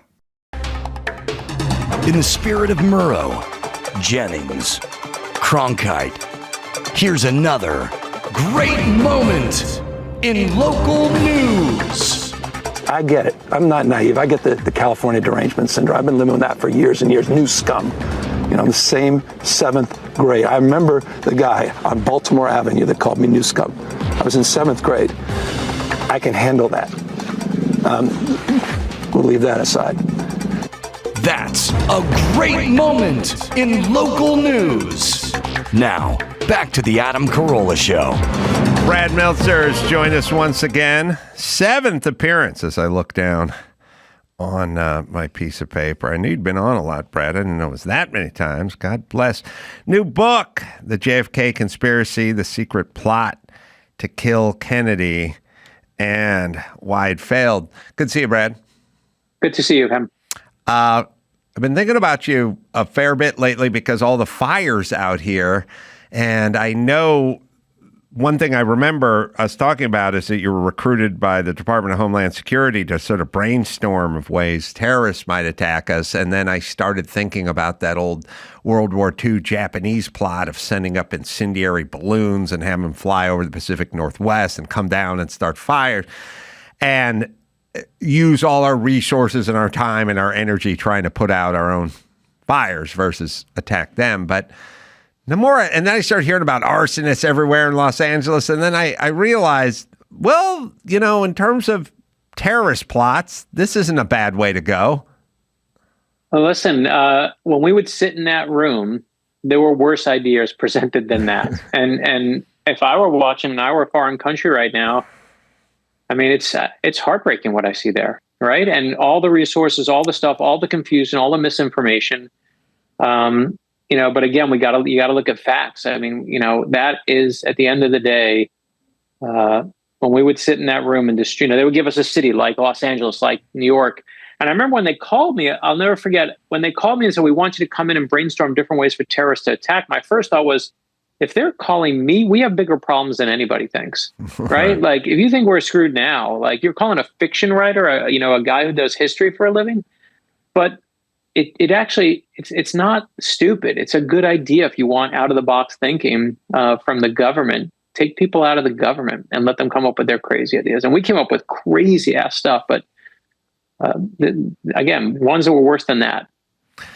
I always thought since 9/11 that while everyone thinks in a big grand fashion of 9/11 or dirty bombs or things like that, taking out whole cities, I always thought to myself, well, just a handful of people coordinated with, automatic weapons in any crowded mall at any given time in America is going to be a real big body count. I mean, they're just doing it with F-150 pickup trucks now, but I mean, it's pretty doable on a kind of quiet, non-spectacular, just sort of local level, just lots of guns. If you look every year, the CIA, DNI, they'll all make a list. There's a national list you can look up of what the greatest threat to the United States is.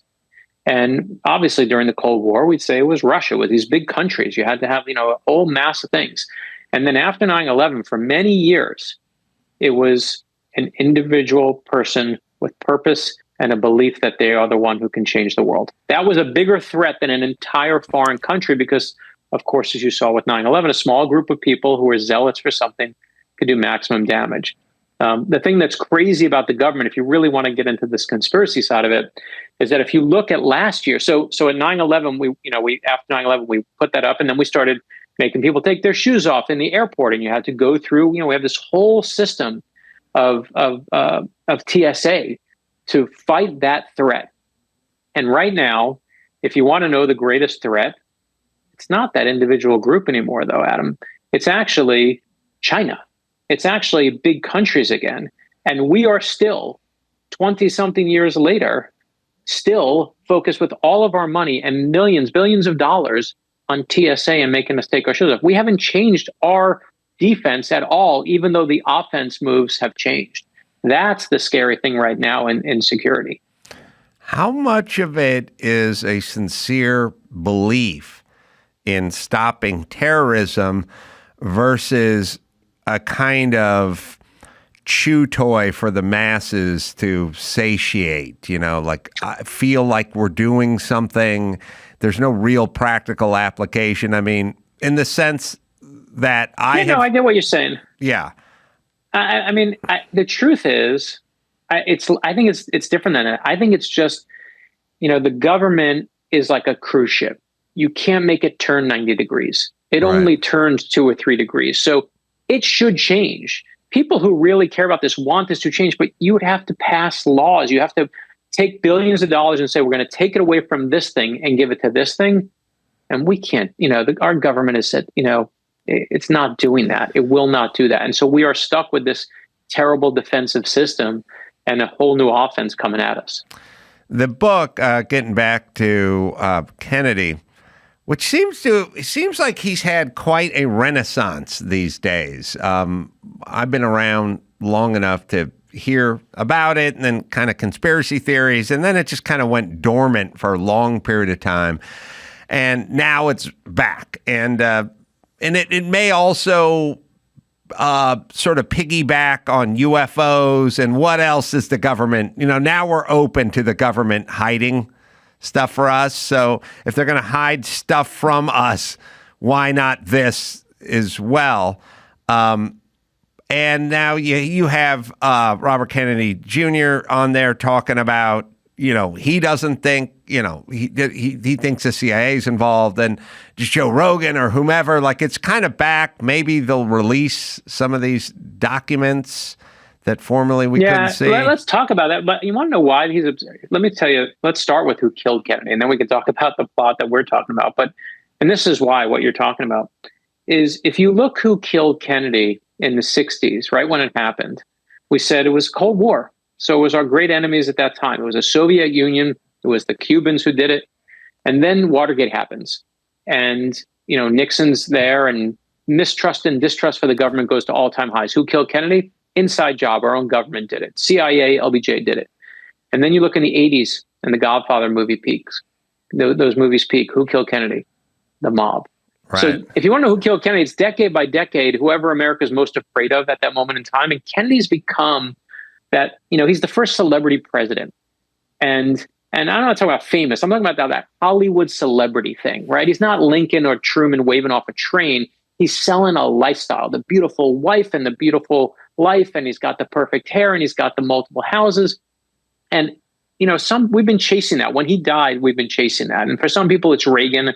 Some people, it's Obama. Some people, it's Trump, right? But all of them are cosplaying JFK and Jackie, because they are forever the ones selling us that dream, that Hollywood dream, which of course is completely hollow pursuit, because Camelot never existed. It's not real.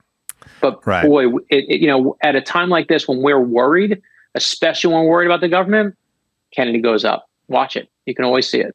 It's so funny when you look at pictures of Michelle Obama from Obama's first term. She's got the Jackie Kennedy hair bob. Like, she literally just said, give me that haircut. Reagan's got the thing. They're all, everybody, it's and what the presidency has sadly become that thing. That's the thing. But we as Americans, I always believe you can't feed people what they don't want to eat. The reason we got where we are is because that's what people want. They want that simpler time of Kennedy. And, when I was researching this book, I was like, where does Camelot come in? I mean, in this book, we talk about Jackie's affair, the affairs that JFK's having on Jackie. And we talk about, when there's a point in time where right after they get engaged, one of JFK's best friends comes to Jackie and basically says, Jack really loves women. Tells her to her face, he's going to sleep around on you. And this woman's like, when she goes into labor, she's hemorrhaging, and JFK's nowhere to be found. He's on a plane headed to Florida. If my wife went into labor and I was on a plane headed to Florida, do you know what my wife would do? I would not be doing this interview. I would be dead and murdered by then. That's right. And JFK, she's holding this together. And I'm like, why are they calling this place Camelot? Where does it even come from? When did that come into the lexicon? And I finally discovered it, Adam. And it came in, and this is crazy, after JFK dies. After his assassination, Jackie grants one interview, and the interview goes to Life magazine. And she has the reporter come to her house, and the reporter shows up. He's there until after midnight. She's helping him rewrite the story. And she tells him this exclusive story. And she says to him that back when JFK was alive and his back was hurting him and he was physically in pain in the White House, when he was going to bed, to get him to relieve him of that pain and calm him down, she would put on his favorite record. And it was about this song about a place called Camelot. And you forget, Jackie was actually started as a reporter. So she's a member of the press. She's hounded by the press. But make no mistake, brother, she is a master of the press. She's the one who inserts that word Camelot into our vocabulary because she wants to write JFK's legacy before anyone else can. And Jackie's the one who pulls that off. And she's a mad genius, man. She's the one who makes it happen. Yeah, I mean, every time you hear a little bit more about JFK, you hear about chronic pain and opioids and all the medication. And I've talked to Dr. Drew about this a few times, like the heavy duty stuff he was on. And it all sounds fairly miserable. And then all the philandering and all the partying and all the, cheating and everything else. It does not sound like Camelot at all. But that was also back in a time when appearances were a big deal. And appearances are different now, which is interesting. So back then, if your parents, let's just say your family was middle class or even upper middle class back then, if they asked where you came from or who your parents were, you would build them up. My dad was very successful, so captain of industry, very well respected and very powerful man. Now, if your parents were rich, you're like, we were middle class, nothing special. Right. No, that's right. Put You're our totally shoes right. on one. We're literally downgrading ourselves. Right. People are embarrassed of it, of course. Right. So now we're embarrassed of it because it could be used against us. And everyone all of a sudden is super working class. They came from working class. I mean, it was funny. Listen, you and I came from working. I know you almost 20 years now. And I remember our first conversation talking about whose parents, we come from that background that actually Israel before it becomes cool to say it. It's crazy to me when you say that out loud to realize that that's what's happened and how we've turned it around. Because I remember spending my entire childhood measuring things in what we didn't have, right? And how I was going to get what we wanted to get. The thing about JFK is his life is exactly what you said, the opposite of that. And he doesn't, and I can't even say it's all bad. He's in World War II. He's, on this PT-109, Japanese destroyer, blows the thing to bits. He's got his men are all floating around him. And he's got one guy who's unconscious. And just to talk about where the back pain comes from and stuff, he says, we got to swim. This guy can't swim. Put him on my back. I'm the best swimmer. Give him to me. And they fashion a rope and they tie it to the guy and he puts it in his teeth and he's swimming for miles to save him. Gets to an island. When they get to the island, they're like, there's no food here. No one's going to find us. There's no fresh water. He swims another couple of miles, finds another island, says that one's a little better. I think they're going to look for that. It's a little bigger. Let's swim there. Put him on my back again. Swims again. And when he's done fighting, now his dad, the connected guy, right? The famous Joe Kennedy, the man himself says, son, you're done. Let's get you out of the war. I'll bring you home. He has the power to bring him home. He's got the medals. No shame. Let's go. And JFK, and I didn't know this story, JFK says, no, I'm not leaving. There's still war. This war is still going on. Put me back in World War II. And he goes back. That's why he's the hero. He starts at that. And that's the amazing part of JFK. That's why people love him, because he is worthy of adoration for that. And then, of course, you put him in power and you have this other side of him. That's just a disaster. So to me we've turned the Kennedys into this cliche, right? Where they got the perfect life, they got the perfect wife and the perfect hair.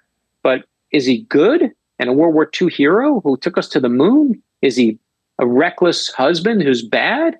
Or is he like the rest of us, a little bit of both? And to me, what's important about history is letting these people come alive and be human, as opposed to just taking them and saying they're one thing. They're all good, they're all bad, they're all the best, they're all the worst. Yeah, I agree. I always think about Henry Ford, who's an anti-Semite, but also building the bombers at Willow Run that's winning World War II to liberate the Jews from the concentration camps. So what is he, Right. That's it. It's you actually named, by the way, he's like my hardest one. Because he's such a bad anti-Semite, right? I mean, he's literally the guy's the worst of it. And then you're doing these things, and we have to figure that out. And by the way, Kennedy's also, and let's talk about this plot for a moment. He's the worst thing you can be in a politician at that moment in time in 1960. He's Catholic. Mm-hmm. So that, like, you know, to paint the picture of where we're talking about, it's, you know, this is a secret plot to kill Kennedy before 3 years before Oswald ever comes around. And it's Sunday morning, 1960, right after JFK is elected. He's headed to church. And what he doesn't know is that there's a retired post officer, a person who works in the post office, named Richard Pavlik, who basically wants to kill him. Packed his car with 7 sticks of dynamite. And he's followed JFK all the way to Palm Beach, Florida, where JFK lives, because he's like, JFK's security, he thinks, is the weakest there. And he's right about that. So as JFK comes out of his house, and this is all true, comes out of his house, all this assassin has to do is hit that little trigger device that he's built, and boom, goes the dynamite. And what saves his life that day, I won't ruin that part of the book, obviously it's the big finale, but what saves his life has to do with Jackie. It's the craziest JFK story you've never heard in your life. Why haven't we heard it? Yeah, why haven't we heard it? Yeah, and the reason you haven't heard it is because it becomes a huge story in Florida where all the best crazy happens, right? And of course it's in Florida, my home state. Well, Germany or Florida, I like to play. Yeah, they're the same basically at this point. And basically it makes the front pages there. It's about to go nationwide. And what happens is over New York City, 2 planes collide and everyone on board dies except for one young boy, this one sole survivor. And America becomes obsessed with, is this kid going to live? And this story takes that JFK story, knocks it off the front page, puts it buried into the middle of the paper, and it becomes a footnote to history until Josh Mensch and I, my co-author, are like, this is an awesome story. We need to tell this story. Because the 1960 election is exactly where we are right now. It's the same kind of thing. Yeah, it's such a fickle fate where, and I always think of the people who had a bunch of stuff go down on 9/11, and I think about, I don't know if it was Gary Condit who had something go down, a politician. No, that was the big one. That was the one. That was right in the front. Chandra Levy, right. The investigation's going. 9/11 happens, and that story goes away. And that's what happens here. Yeah. So it can take a really big front page story and just get it to go away immediately. So that's why people like me, that's why you don't never know heard it. of it. Right. But the thing that, you know, and listen, I know it's titillating for me to say, I think it's titillating for me to use the word titillating, but I love that word now that I say it out loud. Titillating is good, yeah. It is. It seems like the best word ever, actually, right now. But, you know, to say, hey, we found a secret JFK plot that nobody knows about, but history is not great because you can tell old stories. They're only interesting if it says something about us today. Mm-hmm. And if you look at the 1960 election, it's Nixon versus Kennedy. And, you know, it's the country split in two. And whatever side you're on, it's the closest election in the 20th century. And whatever side you're on, you think the other side are complete and utter morons. Does that sound familiar to you? Right. And, you know, and what happens with JFK is because he's Catholic, there are all these religious groups that are determined. It sounds almost silly and trite now, but there are Protestant groups that are like, we can't have a Catholic president. You know, there's all these people who are like, he will be loyal only to the Pope. He won't be loyal to America. We can't have a Catholic president. Reverend Norman Vincent Peale, who wrote The Power of Positive Thinking, famous big book. And he's like determined to make sure JFK is not there.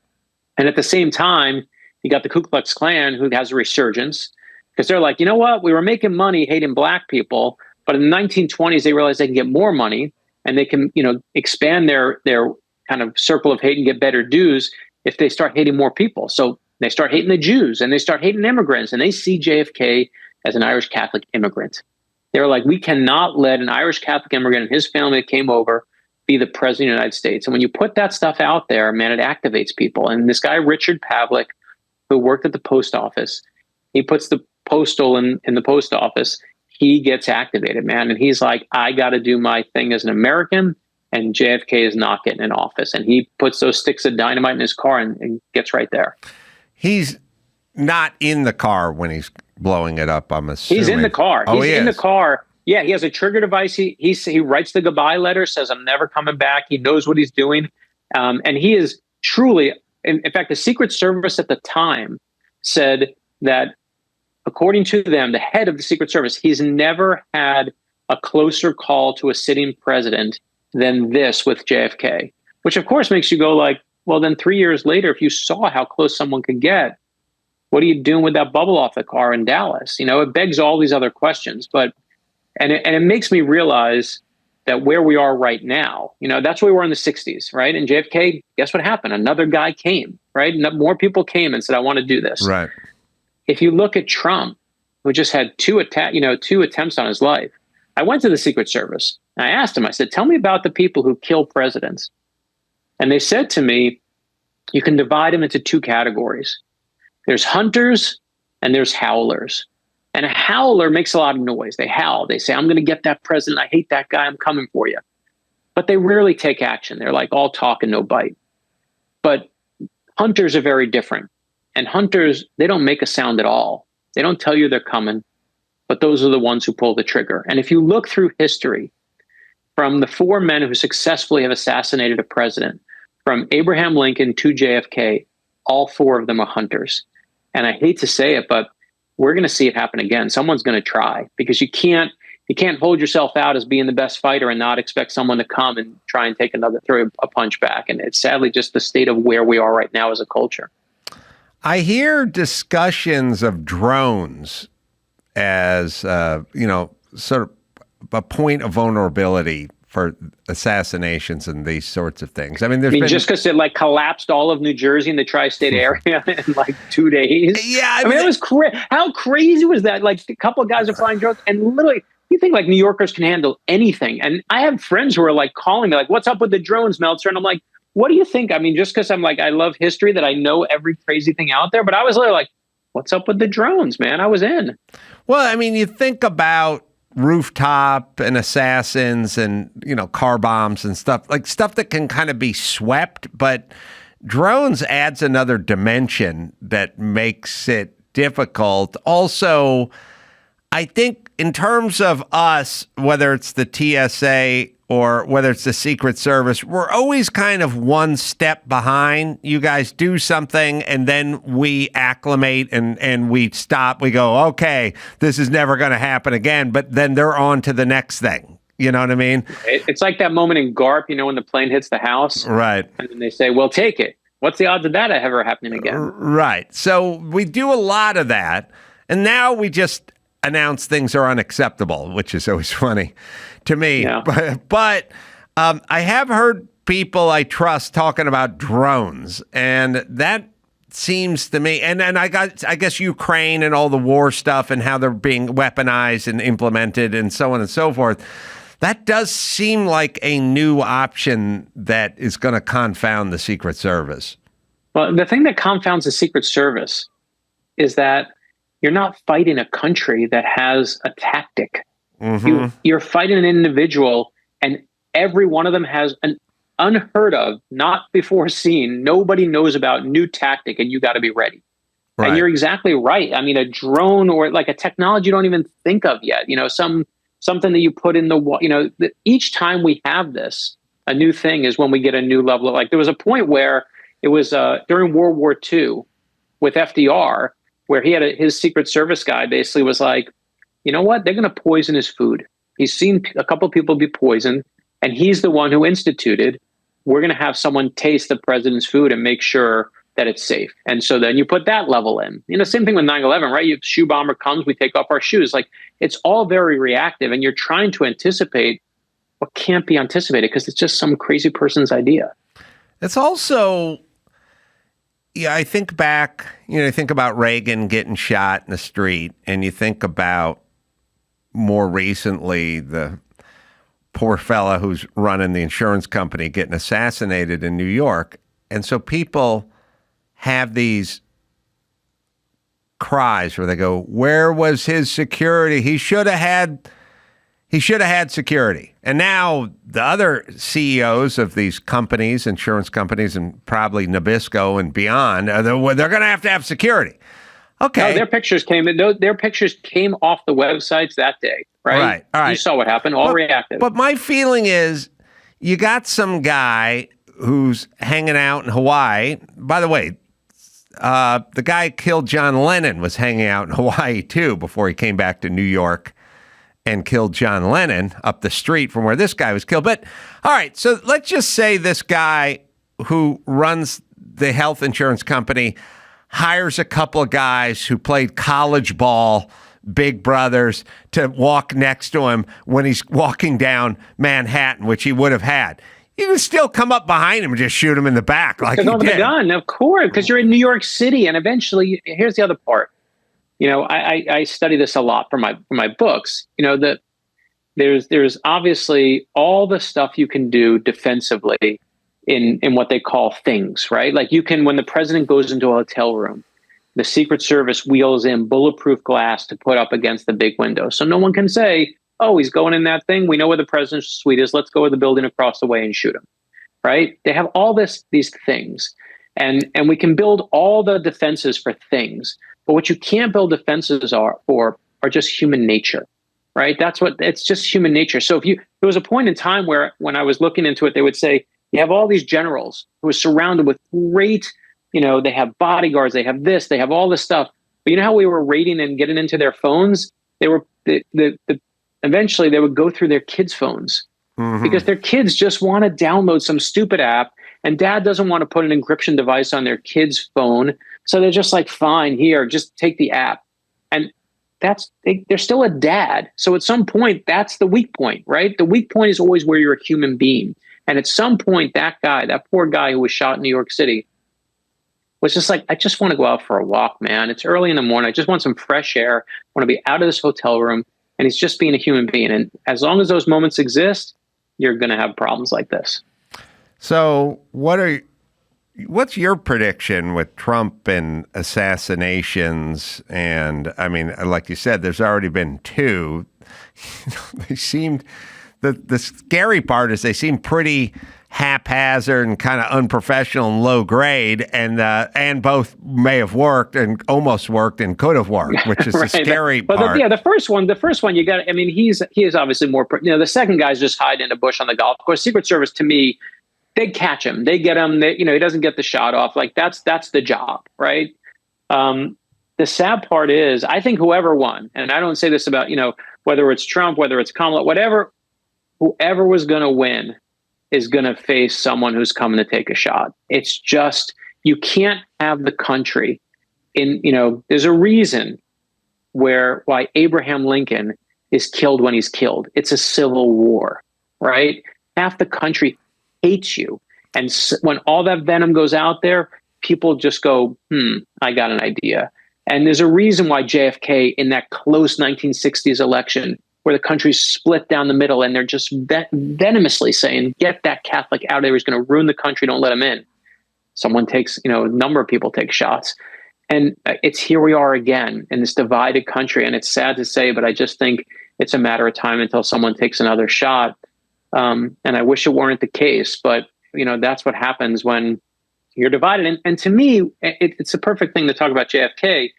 The one thing JFK does, we can talk about how Camelot's not real, and we can talk about the flaws, and we can talk about the great things. And people say, well, if he lived, the whole world will be different. And you could say, like, whatever, civil rights might come faster under LBJ, or maybe the Bay of Pigs or something doesn't happen. That's whatever. You can have that sliding doors argument. But to me, the one thing that JFK does to calm things down is he unleashes hope again. He goes in that inaugural address, and he does, man. There's nothing to make fun of about hope. Mm-hmm. And he makes us feel like we're in it together. And I do think, that's the one thing that JFK does completely right. And I really do wish we could get back to where we are now. I don't know, in this kind of divided world where we, have 2 different sets of facts, depending on your politics, how you get back there. But boy, we need it, man. I think that if we start, whoever you disagree with sort of yields results, then I think it quells a lot of this stuff. You know, I live 100%. I live in Los Angeles, and we have a mayor, and I would have voted for Rick Caruso, though I was in La Crescenta or La Cañada, so it was like unincorporated, whatever. Long story. But, you know, Rick Caruso is a business guy, and he's going to do something about the homeless problem. And he said he was going to clean up, you know, he's going to clean up the garbage and the graffiti and stuff. And I went like, all right, yeah, I like that. And then Karen Bass won, and that was a couple of years ago. And I walked outside my house and saw a lot less garbage and a lot less graffiti and a lot less homelessness, then I'd probably go like, okay, you know, good. So be it. You know, all right, it's less of. So I still believe that results can change people's minds. And of course. But listen, even Clinton, as many people as hated Clinton, when you felt like the stock market was going well, you felt like whatever you thought was going on or bad, he lives and dies by that. Obama, same thing, lives and dies. That's how we do it. That's why you have one-term presidents, because people are like, no, it ain't working. Next, let's go.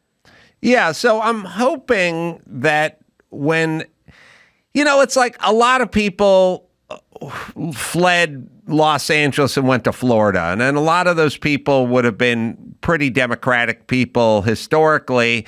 But then they go to Florida and they go, you know what? It's nice. It's safe. I feel safe. There's no taxes, you know, and they kind of just go, you know, regardless of how you vote or what your ideology is, nice, safe, clean. But no taxes is the first one. Trust me. I live in Florida. Right. No taxes. Everyone that's come, we've taken, you know, Dave Barry has this great, he says, people call Florida the craziest state, but it's only because we took all your crazy. Right. We took all your California crazy, your Texas crazy, your New York crazy. We got it all. And trust me, no taxes is up there, baby. It is. You could see it. Right. So you can go, well, I don't like DeSantis, but you do like no taxes, and you do like safe, and you do like clean. And so at the end of the day, that makes a big difference. And I'm hoping that the Trump administration, with the likes of Doge and Elon Musk and Vivek, I'm hoping they take this and they kind of do something with it that makes people go, well, you know, like I was driving here today. I passed a Tesla. The person was driving a Tesla, and it had an Elon sticker with a slash through it because the crazy California bitch wants you to know. But she still loves her Tesla, you know, and she'll probably get another Tesla, you know. Now, she don't like Elon, but she does like this network of charging systems that other electric cars don't have, and would be I have an electric car. I do not have a Tesla, and I can tell you it's a grave inconvenience to not have that network in place of charging. So she will get her Tesla, and she will renew her lease on her Tesla in 2 years, even though she's got the bumper. She'll have to remove the bumper sticker with the Elon to get out slash of the lease, through it, right? Of course, and then put it on her next Tesla. That's what I'm saying.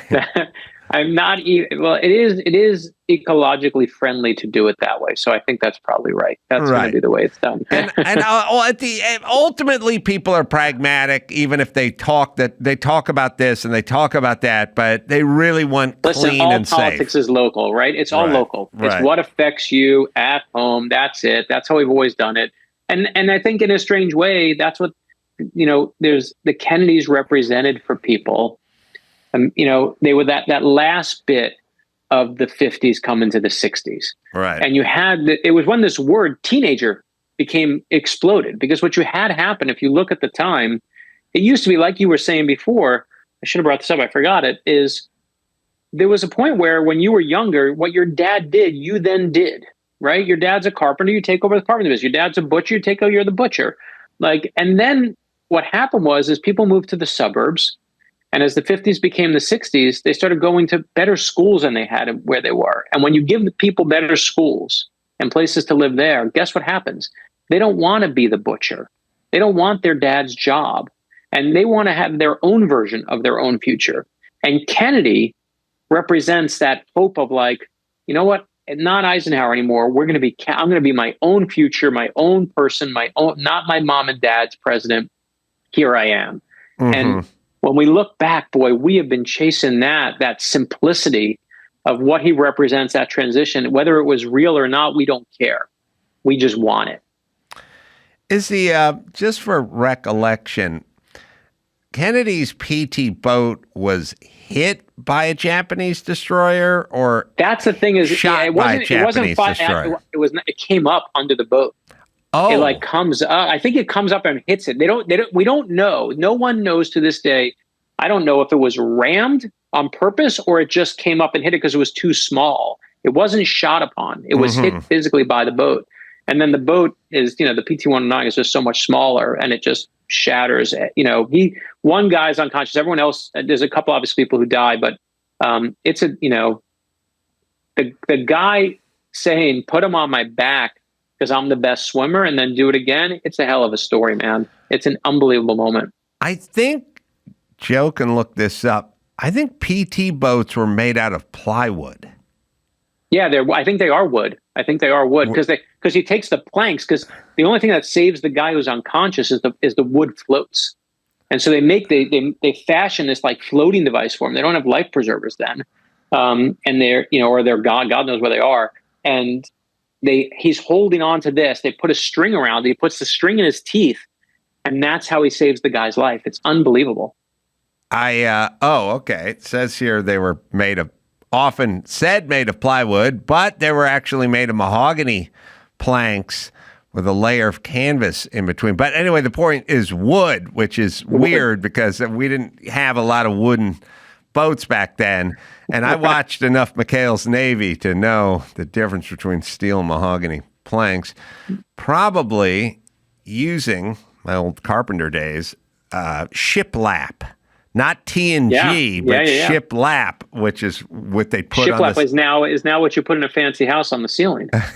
That's right. Back then, it was actually. It doesn't back then. Like, how would you ship together on ships? Well, Brad, what else? You always have something in the hopper, right? And then what about Hollywood? What about film and movies? Yeah, so we're working. Listen, we always are working on that. We talk to people about our Lincoln conspiracy book. We did the Nazi conspiracy about the secret plot to kill FDR, Stalin, and Churchill. And my thrillers, I'm obsessed with Dover Air Force Base, and I've been writing about that for 3 books now, from my work with the USO and all the stuff I do there. But the next thing that actually comes out, I just finished a new thriller, which will be the sequel to the book I did called The Lightning Rod we spoke about. But the next book that actually I'm doing, I Am Sally Ride, in our kids' book series, comes out next because I want to do a female astronaut. And then I gave a commencement address at the University of Michigan this year. And it was a crazy moment because, it's 70,000 people. It's like what U2 played when they're playing in Wembley Stadium during Live Aid. And I care about one because my son was graduating. And my son was in the 14th row. So I got 70,000 people there, and I wrote a speech for my son. And I graduated Michigan. He was graduating Michigan.